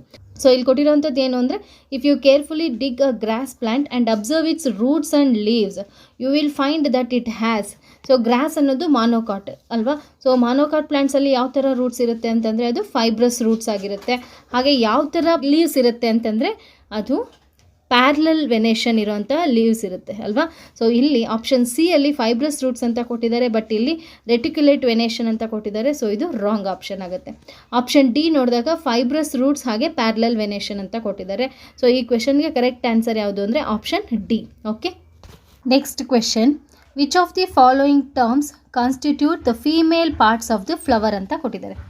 ಸೊ ಫ್ಲವರ್ ಪಾರ್ಟನ್ನು ತಗೊಂಡಾಗ ಫೀಮೇಲ್ ಪಾರ್ಟ್ಸ್ ಯಾವುದಾಗಿರುತ್ತೆ ಅದರಲ್ಲಿ ಅಂತಂದರೆ ಫೀಮೇಲ್ ಪಾರ್ಟ್ಸನ್ನು ನಾವು ಪಿಸ್ಟಿಲ್ ಅಂತ ಕರಿತೀವಿ. ಓಕೆ, ಫೀಮೇಲ್ ಪಾರ್ಟ್ಸನ್ನು ಪಿಸ್ಟಿಲ್ ಅಂತ ಕರಿತೀವಿ. ಈ ಪಿಸ್ಟಿಲ್ ಯಾವುದ್ಯಾವುದನ್ನು ಇನ್ಕ್ಲೂಡ್ ಆಗಿರುತ್ತೆ ಅಂತಂದರೆ ovule, ovary, style, stigma. So ಇದಿಷ್ಟು ಇನ್ಕ್ಲೂಡ್ ಆಗಿರುತ್ತೆ, ಅದನ್ನು ನಾವು ಪಿಸ್ಟಿಲ್ ಅಂತ ಕರಿತೀವಿ. ಪಿಸ್ಟಿಲ್ ಅಂತಂದರೆ female reproductive part of the flower. So ಪಿಸ್ಟಿಲಲ್ಲಿ ಯಾವ್ಯಾವ ಪಾರ್ಟ್ಸ್ ಇರುತ್ತೆ ಅಂತಂದರೆ ಓವ್ಯೂಲ್, ಓವರಿ, ಸ್ಟೈಲ್, ಸ್ಟಿಗ್ಮಾ ಇರುತ್ತೆ. ಹಾಗೆ ಮೇಲ್ ರೀಪ್ರೊಡಕ್ಟಿವ್ ಪಾರ್ಟನ್ನು ಏನಂತ ಕರಿತೀವಿ ಅಂತಂದರೆ ನಾವು ಸ್ಟೆಮೆನ್ ಅಂತ ಕರಿತೀವಿ. ಓಕೆ, ಸೊ ಸ್ಟೆಮೆನ್ನಲ್ಲಿ ಯಾವ್ಯಾವ ಪಾರ್ಟ್ಸ್ ಇರುತ್ತೆ ಅಂತಂದರೆ ಅದರಲ್ಲಿ ಫಿಲಮೆಂಟ್ ಹಾಗೆ ಆ್ಯಂಥರ್ ಇರುತ್ತೆ. ಸೊ ಮೇಲ್ ರೀಪ್ರೊಡಕ್ಟಿವ್ ಪಾರ್ಟನ್ನು ನಾವೇನಂತ ಕರಿತೀವಿ ಅಂದರೆ ಅದು ಸ್ಟೆಮೆನ್ ಅಂತ ಕರಿತೀವಿ. ಸ್ಟೆಮೆನ್ನಲ್ಲಿ ಯಾವ್ಯಾವ ಪಾರ್ಟ್ಸ್ ಇರುತ್ತೆ ಅಂತಂದರೆ ಫಿಲಮೆಂಟ್ ಹಾಗೆ ಆ್ಯಂಥರ್ ಇರುತ್ತೆ. ಫೀಮೇಲ್ ರೀಪ್ರೊಡಕ್ಟಿವ್ ಪಾರ್ಟನ್ನು ಏನಂತ ಕರಿತೀವಿ ಅಂತಂದರೆ ಅದು ಪಿಸ್ಟಿಲ್ ಅಂತ ಕರಿತೀವಿ. ಪಿಸ್ಟಿಲಲ್ಲಿ ಯಾವ್ಯಾವ ಪಾರ್ಟ್ಸ್ ಇರುತ್ತೆ ಅಂತಂದರೆ ಓವ್ಯೂಲ್, ಓವರಿ, ಸ್ಟೈಲ್, ಸ್ಟಿಗ್ಮಾ ಇರುತ್ತೆ. ಸೊ ಇಲ್ಲಿ ಕೊಟ್ಟಿರೋಂಥ ಕ್ವೆಶನ್ಸಲ್ಲಿ ಏನನ್ನು ಫೈಂಡ್ ಔಟ್ ಮಾಡಬೇಕು ಅಂತಂದರೆ ನಾವು ಫೀಮೇಲ್ ಪಾರ್ಟ್ಸ್ ಯಾವುದು ಅನ್ನೋದನ್ನು ಫೈಂಡ್ ಔಟ್ ಮಾಡಬೇಕು. ಸೊ ಆಪ್ಷನ್ ಎ ಅಲ್ಲಿ ಸೆಪಲ್, ಪೆಟಲ್ ಆ್ಯಂಡ್ ಸ್ಟೆಮೆನ್ ಇದೆ. ಸೊ ಇದು ರಾಂಗ್ ಆಗಿದೆ. ಆಪ್ಷನ್ ಬಿ ಅಲ್ಲಿ ಸ್ಟಿಗ್ಮಾ, ಸ್ಟೈಲ್, ಓವರಿ. ಸೊ ಇಲ್ಲಿ ಪಿಸ್ಟಿಲಲ್ಲಿ ಅಬ್ಸರ್ವ್ ಮಾಡಿದಾಗ ಸ್ಟಿಗ್ಮಾ ಇದೆ, ಸ್ಟೈಲ್ ಇದೆ, ಓವರಿ ಇದೆ ಅಲ್ವಾ. ಸೊ ಹಾಗಾಗಿ ಆಪ್ಷನ್ ಬಿ ಅನ್ನೋದು ಇಲ್ಲಿ ಕರೆಕ್ಟ್ ಆನ್ಸರ್ ಆಗುತ್ತೆ. ಹಾಗೆ ಆಪ್ಷನ್ ಸಿ, ಆಪ್ಷನ್ ಡಿ ನೋಡಿದಾಗ ಇಲ್ಲಿ ಸ್ಟೆಮೆನ್ ಅಂತ ಕೊಟ್ಟಿದ್ದಾರೆ. ಸ್ಟೆಮೆನ್ ಅನ್ನೋದು ಮೇಲ್ ರಿಪ್ರೊಡಕ್ಟಿವ್ ಪಾರ್ಟ್ ಅಲ್ವಾ. ಹಾಗೆ ಆಪ್ಷನ್ ಡಿ ಅಲ್ಲಿ ಕೂಡ ಸ್ಟೆಮೆನ್ ಅಂತ ಕೊಟ್ಟಿದ್ದಾರೆ, ಅದು ಕೂಡ ಮೇಲ್ ರಿಪ್ರೊಡಕ್ಟಿವ್ ಪಾರ್ಟ್. ಸೊ ಈ ಕ್ವೆಶನ್ಗೆ ಕರೆಕ್ಟ್ ಆನ್ಸರ್ ಯಾವುದು ಅಂತಂದರೆ stigma, style and ovary, option B. Okay, ಇದಿಷ್ಟನ್ನ ನೆನ್ಪಿಟ್ಕೋಬೇಕು. ಹಾಗೆ ಏನಂತ ಕೇಳ್ಬೋದು ಅಂತಂದರೆ ಫ್ಲವರಲ್ಲಿ ಫೀಮೇಲ್ ರಿಪ್ರೊಡಕ್ಟಿವ್ ಪಾರ್ಟನ್ನು ಏನಂತ ಕರಿತೀವಿ ಅಂದರೆ ಪಿಸ್ಟಿಲ್ ಅಂತ ಕರಿತೀವಿ. ಹಾಗೆ ಮೇಲ್ ರಿಪ್ರೊಡಕ್ಟಿವ್ ಪಾರ್ಟನ್ನು ಏನಂತ ಕರಿತೀವಿ ಅಂದರೆ ಸ್ಟೆಮೆನ್ ಅಂತ ಕರಿತೀವಿ. ಒಂದು ಫ್ಲವರನ್ನು ತಗೊಂಡಾಗ ಮೇಲ್ ರಿಪ್ರೊಡಕ್ಟಿವ್ ಪಾರ್ಟ್ ಹೀಗಿರುತ್ತೆ, ಅದನ್ನು ಸ್ಟೆಮೆನ್ ಅಂತ ಕರಿತೀವಿ, ಇದನ್ನು ಆಂಥರ್ ಅಂತ ಕರಿತೀವಿ, ಹಾಗೆ ಇದನ್ನು ಫಿಲಮೆಂಟ್ ಅಂತ ಕರಿತೀವಿ. ಓಕೆ, ಹಾಗೆ ಫೀಮೇಲ್ ರಿಪ್ರೊಡಕ್ಟಿವ್ ಪಾರ್ಟನ್ನು ನಾವೇನಂತ ಕರಿತೀವಿ, ಪಿಸ್ಟಿಲ್ ಅಂತ ಕರಿತೀವಿ. ಇಲ್ಲಿರೋಂಥ ಟಿಪ್ ಏನಿದೆ ಇದನ್ನು ನಾವು ಸ್ಟಿಗ್ಮಾ ಅಂತ ಕರಿತೀವಿ, ಇದನ್ನು ಸ್ಟೈಲ್ ಅಂತ ಕರಿತೀವಿ, ಹಾಗೆ ಇದನ್ನು ಓವರಿ ಅಂತ ಕರಿತೀವಿ. ಓವರಿ ಒಳಗೆ ಇರೋವಂಥದ್ದನ್ನು ನಾವು ಓವ್ಯೂಲ್ ಅಂತ ಕರಿತೀವಿ. ಇದನ್ನೇ ನಾವು female reproductive part of the flower ಅಂತ ಕರೆಯೋದು. Okay, next question, part of the I which controls the light entering is called ಅಂತ ಕೊಟ್ಟಿದ್ದಾರೆ. ಸೊ ಇಲ್ಲಿ ಆಪ್ಷನ್ಸ್ ಏನೇನು ಕೊಟ್ಟಿದ್ದಾರೆ, ಐರಿಸ್, ಕಾರ್ನಿಯಾ, ಲೆನ್ಸ್, ರೆಟಿನಾ ಅಂತ ಕೊಟ್ಟಿದ್ದಾರೆ. ಸೊ ಇಲ್ಲಿ ಐರಿಸ್ ಅನ್ನೋದು ಏನು ಅಂತಂದರೆ ಐರಿಸ್ ಅನ್ನೋದು ಪ್ಯೂಪಿಲ್ ಸೈಜನ್ನು ಕಂಟ್ರೋಲ್ ಮಾಡುತ್ತೆ. ಸೊ ಪ್ಯೂಪಿಲ್ ಅನ್ನೋದು ಬ್ಲಾಕ್ ಕಲರ್ ರೌಂಡ್ ಶೇಪಲ್ಲಿ ಇರುತ್ತಲ್ಲ ಮಸ್ಕ್ಯುಲಾರ್ ಆರ್ಗನ್, ಅದನ್ನೇ ನಾವು ಪ್ಯೂಪಿಲ್ ಅಂತ ಹೇಳ್ತೀವಿ. ಸೊ ಐರಿಸ್ ಏನು ಮಾಡುತ್ತೆ ಅಂತಂದರೆ ಆ ಐರಿಸು ಪ್ಯೂಪಿಲ್ ಸೈಜನ್ನು ಕಂಟ್ರೋಲ್ ಮಾಡುತ್ತೆ. ಸೊ ಯಾವಾಗ ಅದು ಪ್ಯೂಪಿಲ್ ಸೈಜನ್ನು ಕಂಟ್ರೋಲ್ ಮಾಡುತ್ತೆ ಆಗ ನಮ್ಮ ಕಣ್ಣೊಳಗೆ ಎಂಟರ್ ಆಗುವಂಥ ಲೈಟನ್ನು ಕೂಡ ಅದು ಕಂಟ್ರೋಲ್ ಮಾಡುತ್ತೆ. ಸೊ ಈ ಐರಿಸ್ ಅನ್ನೋದು ಏನು ಮಾಡುತ್ತೆ ಅಂತಂದರೆ it contracts the size of the pupil. ನಾವು ಜಾಸ್ತಿ ಲೈಟಲ್ಲಿದ್ದೀವಿ, ಜಾಸ್ತಿ ಬ್ರೈಟ್ ಲೈಟಲ್ಲಿದ್ದೀವಿ ಅಂತಂದರೆ ಅವಾಗ ಏನು ಮಾಡುತ್ತೆ ಅಂದರೆ ಪ್ಯೂಪಿಲ್ ಸೈಜನ್ನು ಕಂಟ್ರೋಲ್ ಮಾಡುತ್ತೆ. ಅಂದರೆ ಆ ಬ್ಲ್ಯಾಕ್ ಕಲರ್ ಪ್ಯೂಪಿಲ್ ಇರುತ್ತಲ್ಲ ಅದ್ರ ಸೈಜ್ ಕಡಿಮೆ ಆಗುತ್ತೆ. ಆ ಕಡಿಮೆ ಆದಾಗ ಕಡಿಮೆ ಲೈಟ್ ನಮ್ಮ ಕಣ್ಣೊಳಗೆ ಎಂಟ್ರಿ ಆಗುತ್ತೆ. ಅದೇ ಥರ ನಾವು ಡಿಮ್ ಲೈಟಲ್ಲಿದ್ದೀವಿ ಅಂತಂದರೆ it expands the size of the pupil ಸೈಜನ್ನು ಜಾಸ್ತಿ ಮಾಡುತ್ತೆ. ಸೊ ಆಗ ಜಾಸ್ತಿ ಲೈಟ್ ನಮ್ಮ ಕಣ್ಣಲ್ಲಿಗೆ ಎಂಟ್ರಿ ಆಗುತ್ತೆ ಅಂತಂದರೆ ಇಲ್ಲಿ ಟೋಟಲಿ ಪ್ಯೂಪಿಲನ್ನು ಕಂಟ್ರೋಲ್ ಮಾಡೋದು ಐರಿಸ್. ಸೊ ಐರಿಸ್ ಪ್ಯೂಪಿಲನ್ನು ಕಂಟ್ರೋಲ್ ಮಾಡೋದ್ರಿಂದ ಅದು ಲೈಟ್ ಎಂಟರ್ ಆಗೋದು ಕೂಡ ತಡೆಯುತ್ತೆ. ಸೊ ಈ ಕ್ವೆಶನ್ಗೆ ಕರೆಕ್ಟ್ ಆನ್ಸರ್ ಯಾವುದು ಅಂತಂದರೆ ಐರಿಸ್. ನಮ್ಮ ಕಣ್ಣೊಳಗೆ ಎಷ್ಟು ಲೈಟ್ ಎಂಟರ್ ಆಗಬೇಕು ಅನ್ನೋದನ್ನು ಕಂಟ್ರೋಲ್ ಮಾಡೋದು ಯಾವುದು ಅಂದರೆ iris. Okay. So next cornea ಅಂತಂದರೆ ಏನು? ಐನ ಟ್ರಾನ್ಸ್ಪ್ಲಾಂಟ್ ಮಾಡೋವಾಗ, ಐನ ರೀಪ್ಲೇಸ್ ಮಾಡೋವಾಗ ನಾವು ಕಣ್ಣಿನ ಯಾವ ಭಾಗವನ್ನು ನಾವು ರಿಪ್ಲೇಸ್ ಮಾಡೋದು ಅಂತ ಕೂಡ ಕ್ವಶನ್ ಕೇಳಬಹುದು. ಯಾವ ಪಾರ್ಟನ್ನು ನಾವು ರಿಪ್ಲೇಸ್ ಮಾಡೋದು ಅಂದರೆ ಅದು ಕಾರ್ನಿಯಾನ ರಿಪ್ಲೇಸ್ ಮಾಡುವಂಥದ್ದು.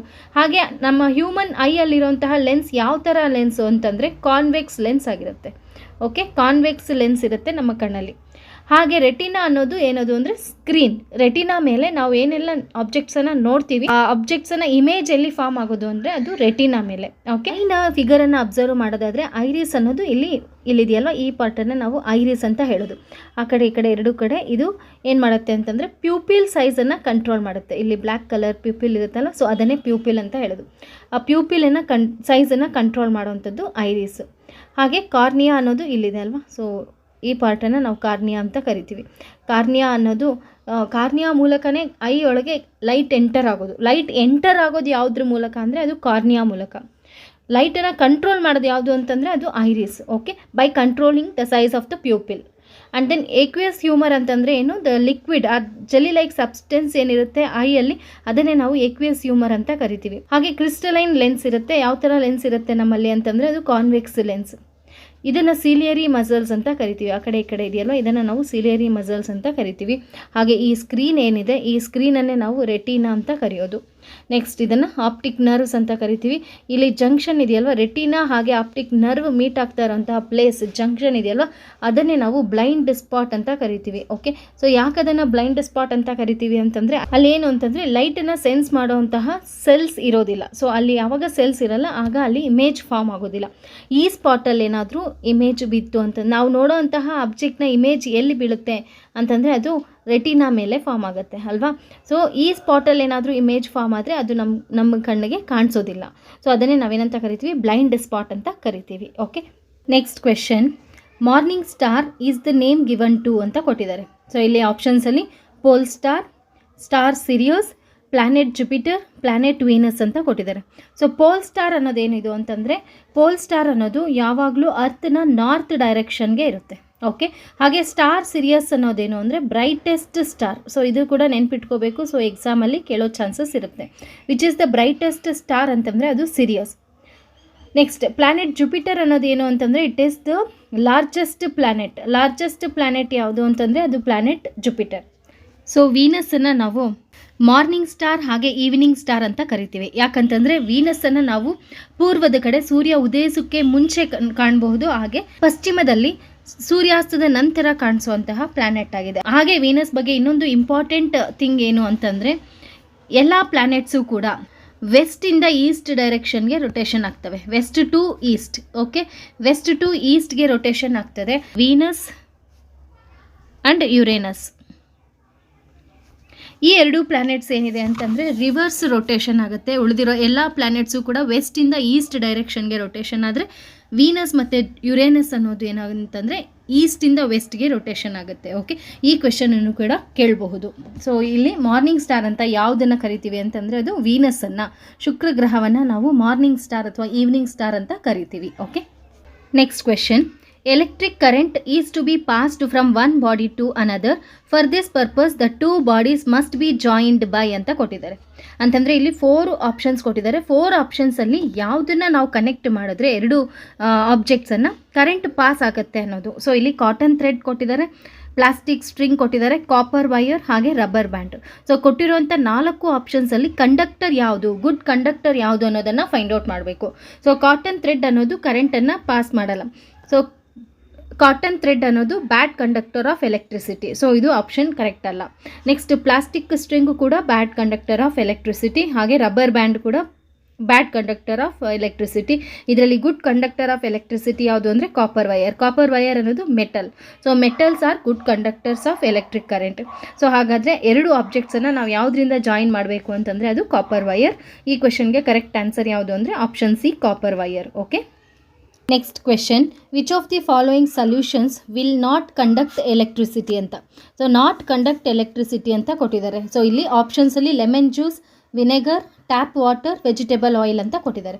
ಲೆಮನ್ ಜ್ಯೂಸ್, ವಿನೆಗರ್ ಹಾಗೆ ಟ್ಯಾಪ್ ವಾಟರ್ ಇವು ಮೂರು ಕೂಡ good conductors of electricity.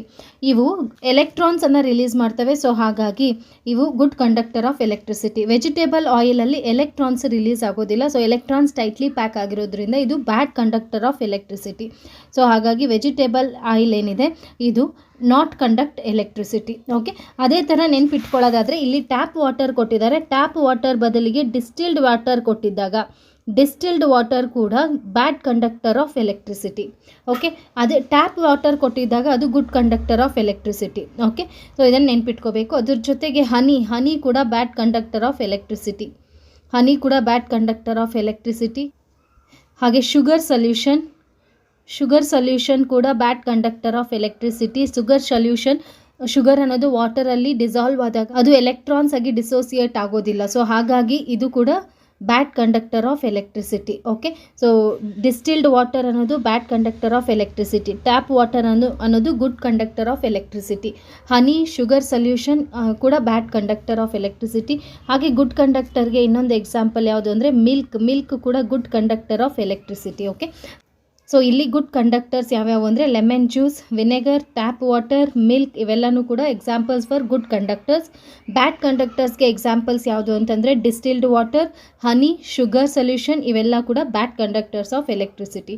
So ಈ ಕ್ವೆಶನ್ಗೆ ಕರೆಕ್ಟ್ ಆನ್ಸರ್ ಯಾವುದು ಅಂದರೆ ವೆಜಿಟೇಬಲ್ ಆಯಿಲ್ ಅನ್ನೋದು bad conductor of electricity. Okay, next question, which of the following statements is incorrect ಅಂತಂದರೆ ಇದರಲ್ಲಿ ಫಾಲ್ಸ್ ಸ್ಟೇಟ್ಮೆಂಟ್ ಯಾವುದು ಅನ್ನೋದನ್ನು ನಾವು ಫೈಂಡ್ ಔಟ್ ಮಾಡಬೇಕು. ಇದು ಕೊಟ್ಟಿರೋಂಥ ಸ್ಟೇಟ್ಮೆಂಟ್ಸು ಫ್ರಿಕ್ಷನ್ ಬಗ್ಗೆ ಕೊಟ್ಟಿರೋವಂಥದ್ದು ಅಲ್ವಾ. ಸೊ ಫ್ರಿಕ್ಷನ್ ಅಂತಂದರೆ ಏನು?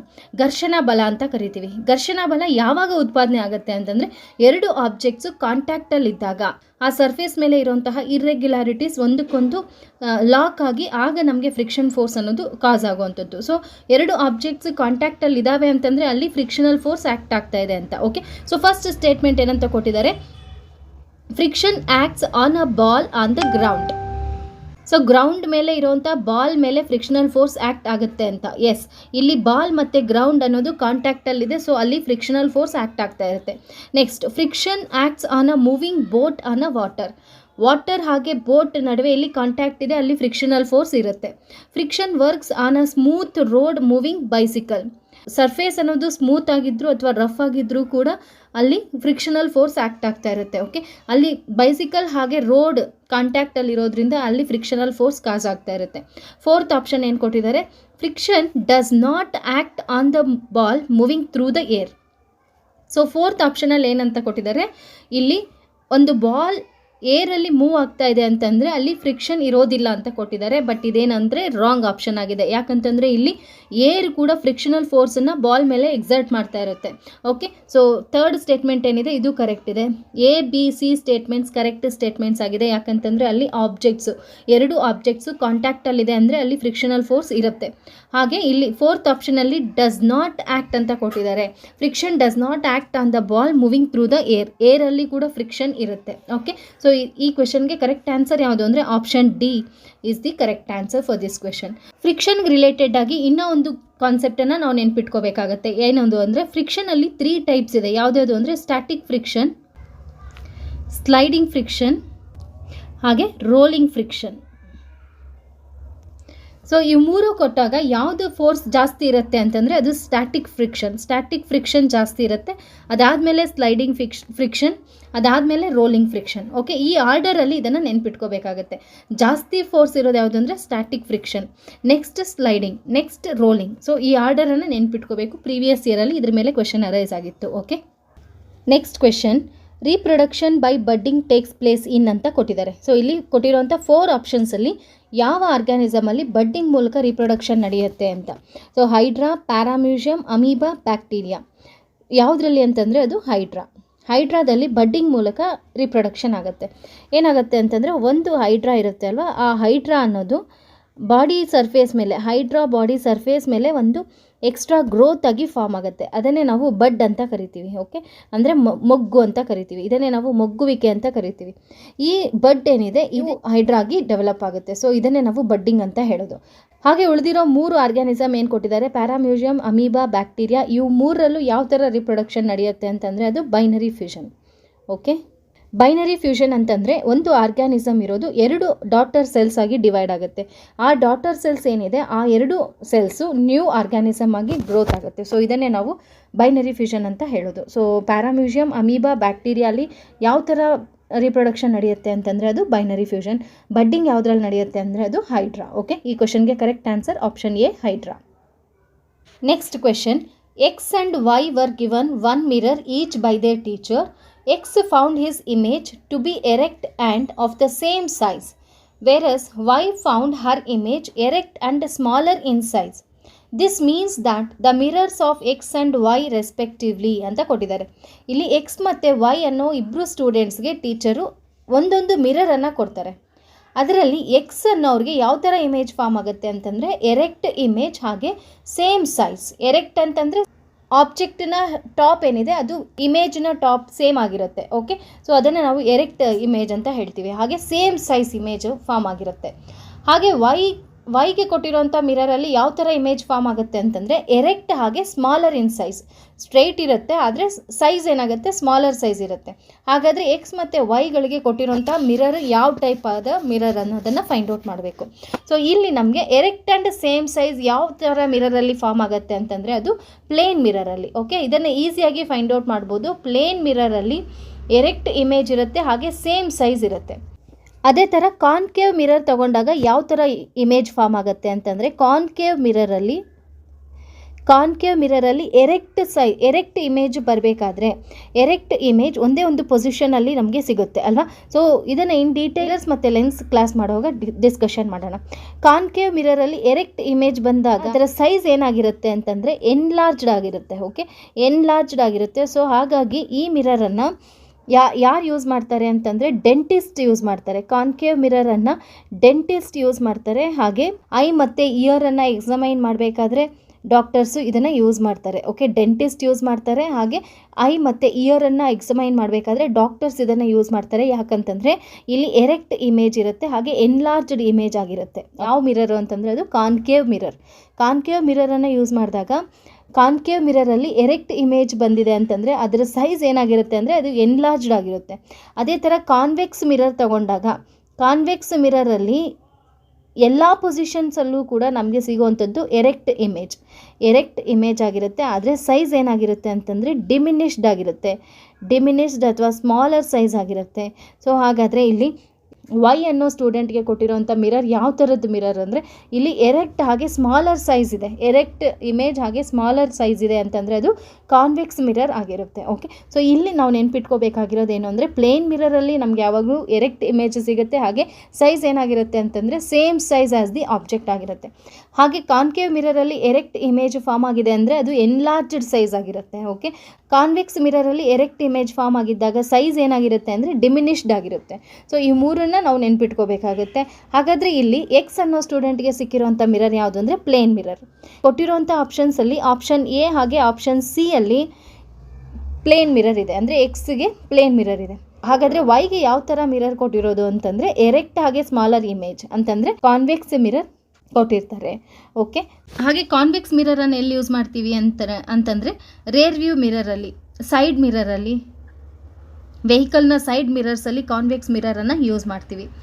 ಸೊ ಈ ಕ್ವೆಶನ್ಗೆ ಕರೆಕ್ಟ್ ಆನ್ಸರ್ ಯಾವುದು ಅಂತಂದರೆ ಎಕ್ಸ್ ಸ್ಟೂಡೆಂಟ್ಗೆ ಕೊಟ್ಟಿರೋವಂಥದ್ದು ಪ್ಲೇನ್ ಮಿರರ್, ಹಾಗೆ ವೈ ಸ್ಟೂಡೆಂಟ್ಗೆ ಕೊಟ್ಟಿರೋವಂಥದ್ದು ಕಾನ್ವೆಕ್ಸ್ ಮಿರರ್. ಈ ಕ್ವೆಶನ್ಗೆ ಕರೆಕ್ಟ್ ಆನ್ಸರ್ ಯಾವುದು ಅಂದರೆ option C, plane mirror and convex mirror. Okay, next question, yeast is used in wine and beer industries because it respires, aerobically producing oxygen, aerobically producing alcohol, anaerobically producing alcohol, anaerobically producing carbon dioxide ಅಂತ ಕೊಟ್ಟಿದ್ದಾರೆ. ಈಸ್ಟಲ್ಲಿ ಯಾವ ಥರ respiration ನಡೆಯುತ್ತೆ ಅಂತಂದರೆ ಅದು ಅನೇರೋಬಿಕಲಿ, ಅಂದರೆ ಆಕ್ಸಿಜನನ್ನು use ಮಾಡ್ಕೊಳ್ತೀರಾ ನಡೆಯುವಂಥ respiration. So ಅದರಲ್ಲಿ ಯಾವುದು ರಿಲೀಸ್ ಆಗುತ್ತೆ ಅಂತಂದರೆ ಅದು ಆಲ್ಕೋಹಾಲ್. ಓಕೆ, ಸೊ ಈಸ್ಟಲ್ಲಿ ಯಾವ ಥರ ರೆಸ್ಪಿರೇಷನ್ ಆಗುತ್ತೆ ಅಂತಂದರೆ ಅನೇರೋಬಿಕ್ ಹಾಗೆ ಆಲ್ಕೋಹಾಲಲ್ಲಿ ರಿಲೀಸ್ ಆಗುವಂಥದ್ದು. ಸೊ ಹಾಗಾಗಿ ಇದನ್ನು ವೈನ್ ಹಾಗೆ ಬೀರ್ ಇಂಡಸ್ಟ್ರೀಸಲ್ಲಿ ಯೂಸ್ ಮಾಡ್ತಾರೆ. ಓಕೆ, ಈ ಕ್ವೆಶನ್ಗೆ ಆನ್ಸರ್ ಯಾವುದು ಅಂದರೆ option C, yeast respires anaerobically producing alcohol. Okay, read the following food items given below. Wheat, ghee, iodised salt, spinach. ಈ 4 ಫುಡ್ ಐಟಮ್ಸನ್ನು ಕೊಟ್ಟಿದ್ದಾರೆ. Which of the above food items are energy giving foods ಅಂತ ಕೊಟ್ಟಿದ್ದಾರೆ. So ಈ ಕೊಟ್ಟಿರೋ 4 ಆಪ್ಷನ್ಸಲ್ಲಿ energy giving food ಯಾವುದು ಅಂತ, energy giving food ಅಂತ ಯಾವುದನ್ನು ಕರಿತೀವಿ ನಾವು ಅಂತಂದರೆ ಫ್ಯಾಟ್ಸ್ ಹಾಗೆ ಕಾರ್ಬೋಹೈಡ್ರೇಟ್ಸ್ ಹಾಗೆ ಫ್ಯಾಟ್ಸ್ ಕಂಟೆಂಟ್ ಯಾವುದ್ರಲ್ಲಿರುತ್ತೆ ಆ ಫುಡ್ ಐಟಮ್ಸನ್ನು ನಾವು ಎನರ್ಜಿ ಗಿವಿಂಗ್ ಫುಡ್ಸ್ ಅಂತ ಕರಿತೀವಿ. ಕೊಟ್ಟಿರೋ ಆಪ್ಷನ್ಸನ್ನು ಅಬ್ಸರ್ವ್ ಮಾಡಿದಾಗ ಯಾವ ಫುಡ್ ಐಟಮ್ಸಲ್ಲಿ ಕಾರ್ಬೋಹೈಡ್ರೇಟ್ಸ್ ಹಾಗೆ ಫ್ಯಾಟ್ ಕಂಟೆಂಟ್ ಇರುತ್ತೆ ಅಂತಂದರೆ ಅದು ವೀಟ್ ಹಾಗೆ ಗೀಯಲ್ಲಿ ಫ್ಯಾಟ್ ಕಂಟೆಂಟ್ ಇರುತ್ತೆ, ಹಾಗೆ ವೀಟಲ್ಲಿ ಕಾರ್ಬೋಹೈಡ್ರೇಟ್ ಇರುತ್ತೆ. ಸೊ ಹಾಗಾಗಿ ಇಲ್ಲಿ ಕೊಟ್ಟಿರೋಂಥ ಆಪ್ಷನ್ಸಲ್ಲಿ ಎನರ್ಜಿ ಗಿವಿಂಗ್ ಫುಡ್ಸ್ ಯಾವುದು ಅಂದರೆ ವೀಟ್ ಮತ್ತು ಗೀ. ಸೊ ಇಲ್ಲಿ ನಮಗೆ ಬೇಕಾಗಿರೋಂಥ ಆನ್ಸರ್ ಯಾವುದು ಅಂತಂದರೆ option C, food item 1 and 2. Okay, next question. Match the items given in column 1 with those in column 2 ಅಂತ ಕೊಟ್ಟಿದ್ದಾರೆ.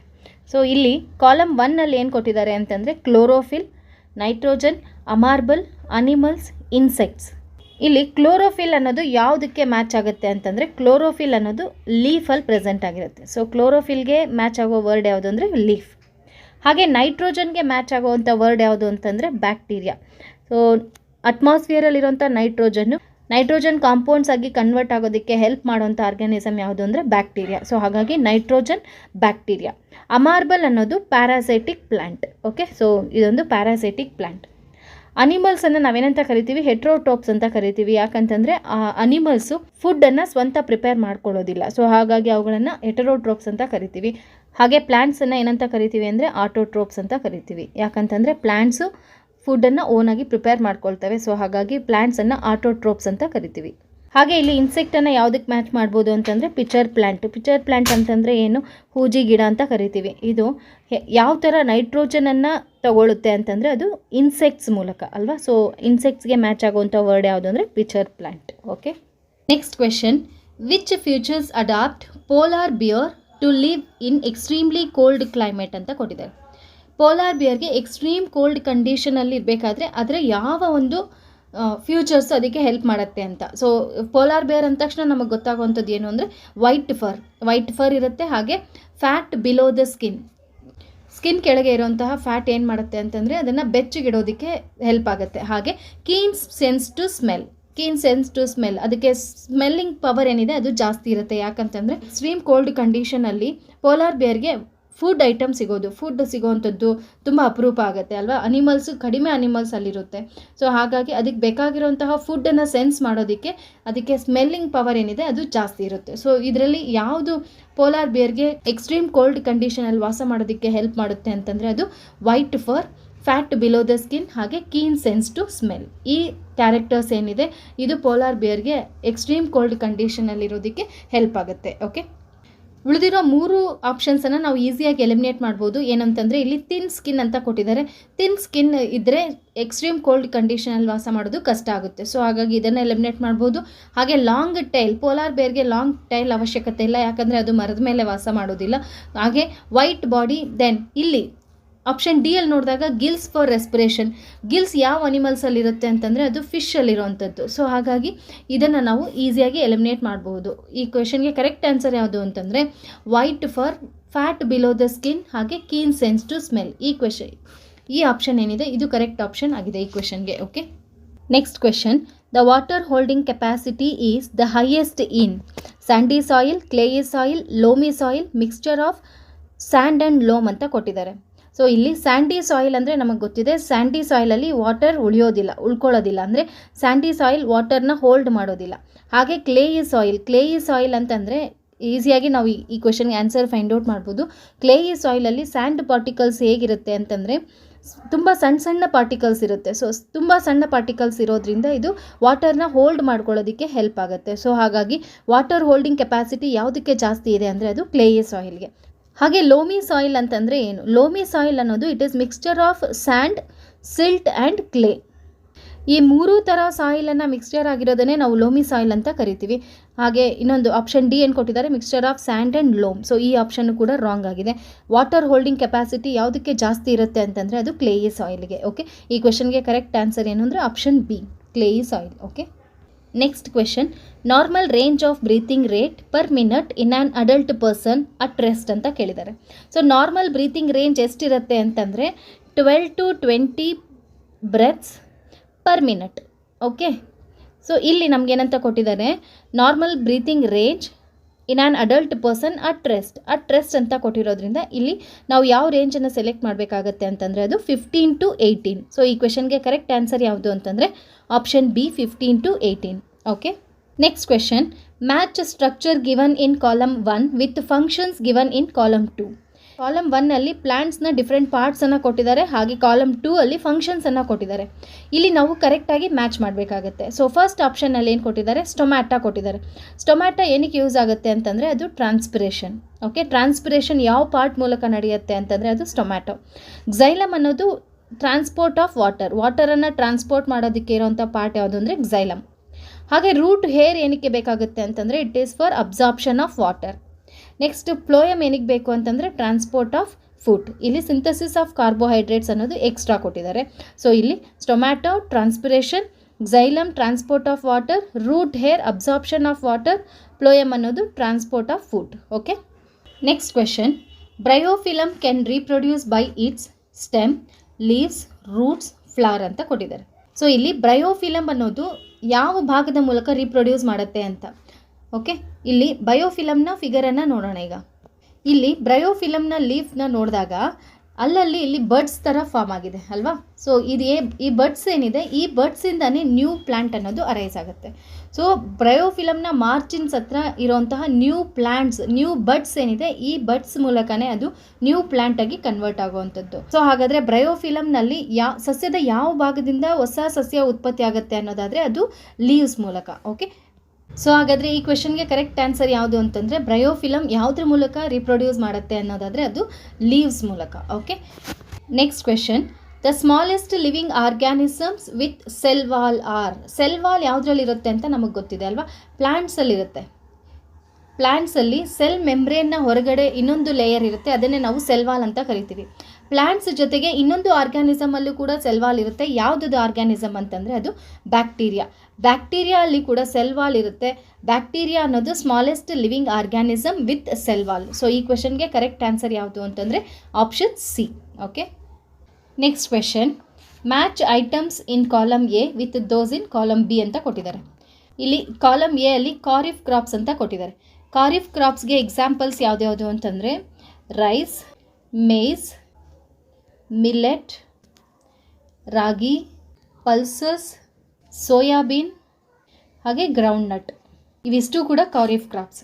ಹಾಗೆ ರಬಿ ಕ್ರಾಪ್ಸ್ಗೆ ಎಕ್ಸಾಂಪಲ್ಸ್ ನೋಡೋದಾದರೆ ವೀಟ್, ಬಾರ್ಲಿ, ಓಟ್ಸ್,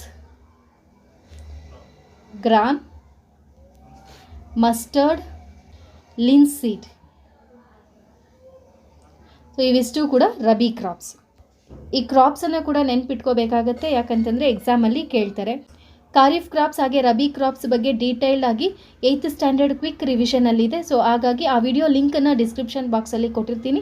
ಆ ವಿಡಿಯೋ ಯಾರು ನೋಡಿಲ್ಲ ಆ ವಿಡಿಯೋನ ನೋಡಿ ಅಂತ ಹೇಳ್ತಾ, ಈಗ ಕಾಲಮ್ ಬಿ ಅಲ್ಲಿ ಕೊಟ್ಟಿರೋಂಥ ಯಾವ ಆಪ್ಷನ್ಗೆ ಖಾರಿಫ್ ಕ್ರಾಪ್ಸ್ ಮ್ಯಾಚ್ ಆಗುತ್ತೆ ಅಂತ ನೋಡೋದಾದರೆ ಇಲ್ಲಿ ಖಾರಿಫ್ ಕ್ರಾಪ್ಸಲ್ಲಿ ನಮಗೆ ರೈಸ್, ಮೇಸ್, ಮಿಲೆಟ್, ರಾಗಿ, ಪಲ್ಸಸ್, ಸೋಯಾಬೀನ್, ಗ್ರೌಂಡ್ ನಟ್ ಇವಿಷ್ಟು ಕೂಡ examples for kharif crops.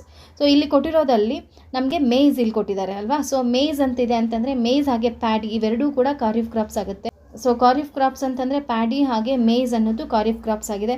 Rabi crops ಅನ್ನೋದು ವೀಟ್, ಗ್ರಾಮ್ ಹಾಗೆ ಪಿ ಇವಿಷ್ಟು ಕೂಡ ರಬಿ ಕ್ರಾಪ್ಸ್ ಆಗುತ್ತೆ. ಸೊ ಇಲ್ಲಿ ಖಾರಿಫ್ ಕ್ರಾಪ್ಸ್ಗೆ ಮ್ಯಾಚ್ ಮಾಡೋದಾದರೆ ಪ್ಯಾಡಿ ಹಾಗೆ ಮೇಸ್, ರಬಿ ಕ್ರಾಪ್ಸ್ಗೆ ಮ್ಯಾಚ್ ಮಾಡೋದಾದರೆ ವೀಟ್, ಗ್ರಾಮ್, ಪಿ. ಹಾಗೆ ಕೆಮಿಕಲ್ ಫರ್ಟಿಲೈಸರ್ಸ್ಗೆ ಅಂತಂದರೆ ಯೂರಿಯಾ ಆ್ಯಂಡ್ ಸೂಪರ್ ಫಾಸ್ಫೇಟ್ ಇವು ಕೆಮಿಕಲ್ ಫರ್ಟಿಲೈಸರ್ಸು.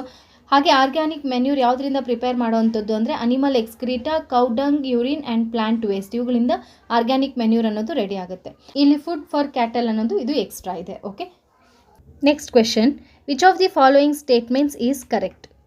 ಇಲ್ಲಿ ಕೊಟ್ಟಿರುವಂಥ 4 ಸ್ಟೇಟ್ಮೆಂಟ್ಸಲ್ಲಿ ಕರೆಕ್ಟ್ ಸ್ಟೇಟ್ಮೆಂಟ್ ಯಾವುದು ಅನ್ನೋದನ್ನು ಫೈಂಡ್ ಔಟ್ ಮಾಡಬೇಕು. ಆಪ್ಷನ್ ಎ ಅಲ್ಲಿ ಏನು ಕೊಟ್ಟಿದ್ದಾರೆ, all metals are ductile. Option B, all non metals are ductile. Option C, generally metals are ductile. Option D, some non metals are ductile. ಇಲ್ಲಿ ಆಲ್ ಮೆಟಲ್ಸ್ ಅಥವಾ all non metals ಅಂತ ಕೊಟ್ಟಿದ್ರೆ ಆ options wrong ಆಗಿರುತ್ತೆ. ಯಾಕಂತಂದರೆ ಎಲ್ಲ ಮೆಟಲ್ಸ್ಗೂ ductile ಇರೋದಿಲ್ಲ, ಹಾಗೆ ಎಲ್ಲ ನಾನ್ ಮೆಟಲ್ಸ್ಗೂ ಡಕ್ಟೈಲ್ ಅನ್ನೋದು ಇರೋದಿಲ್ಲ.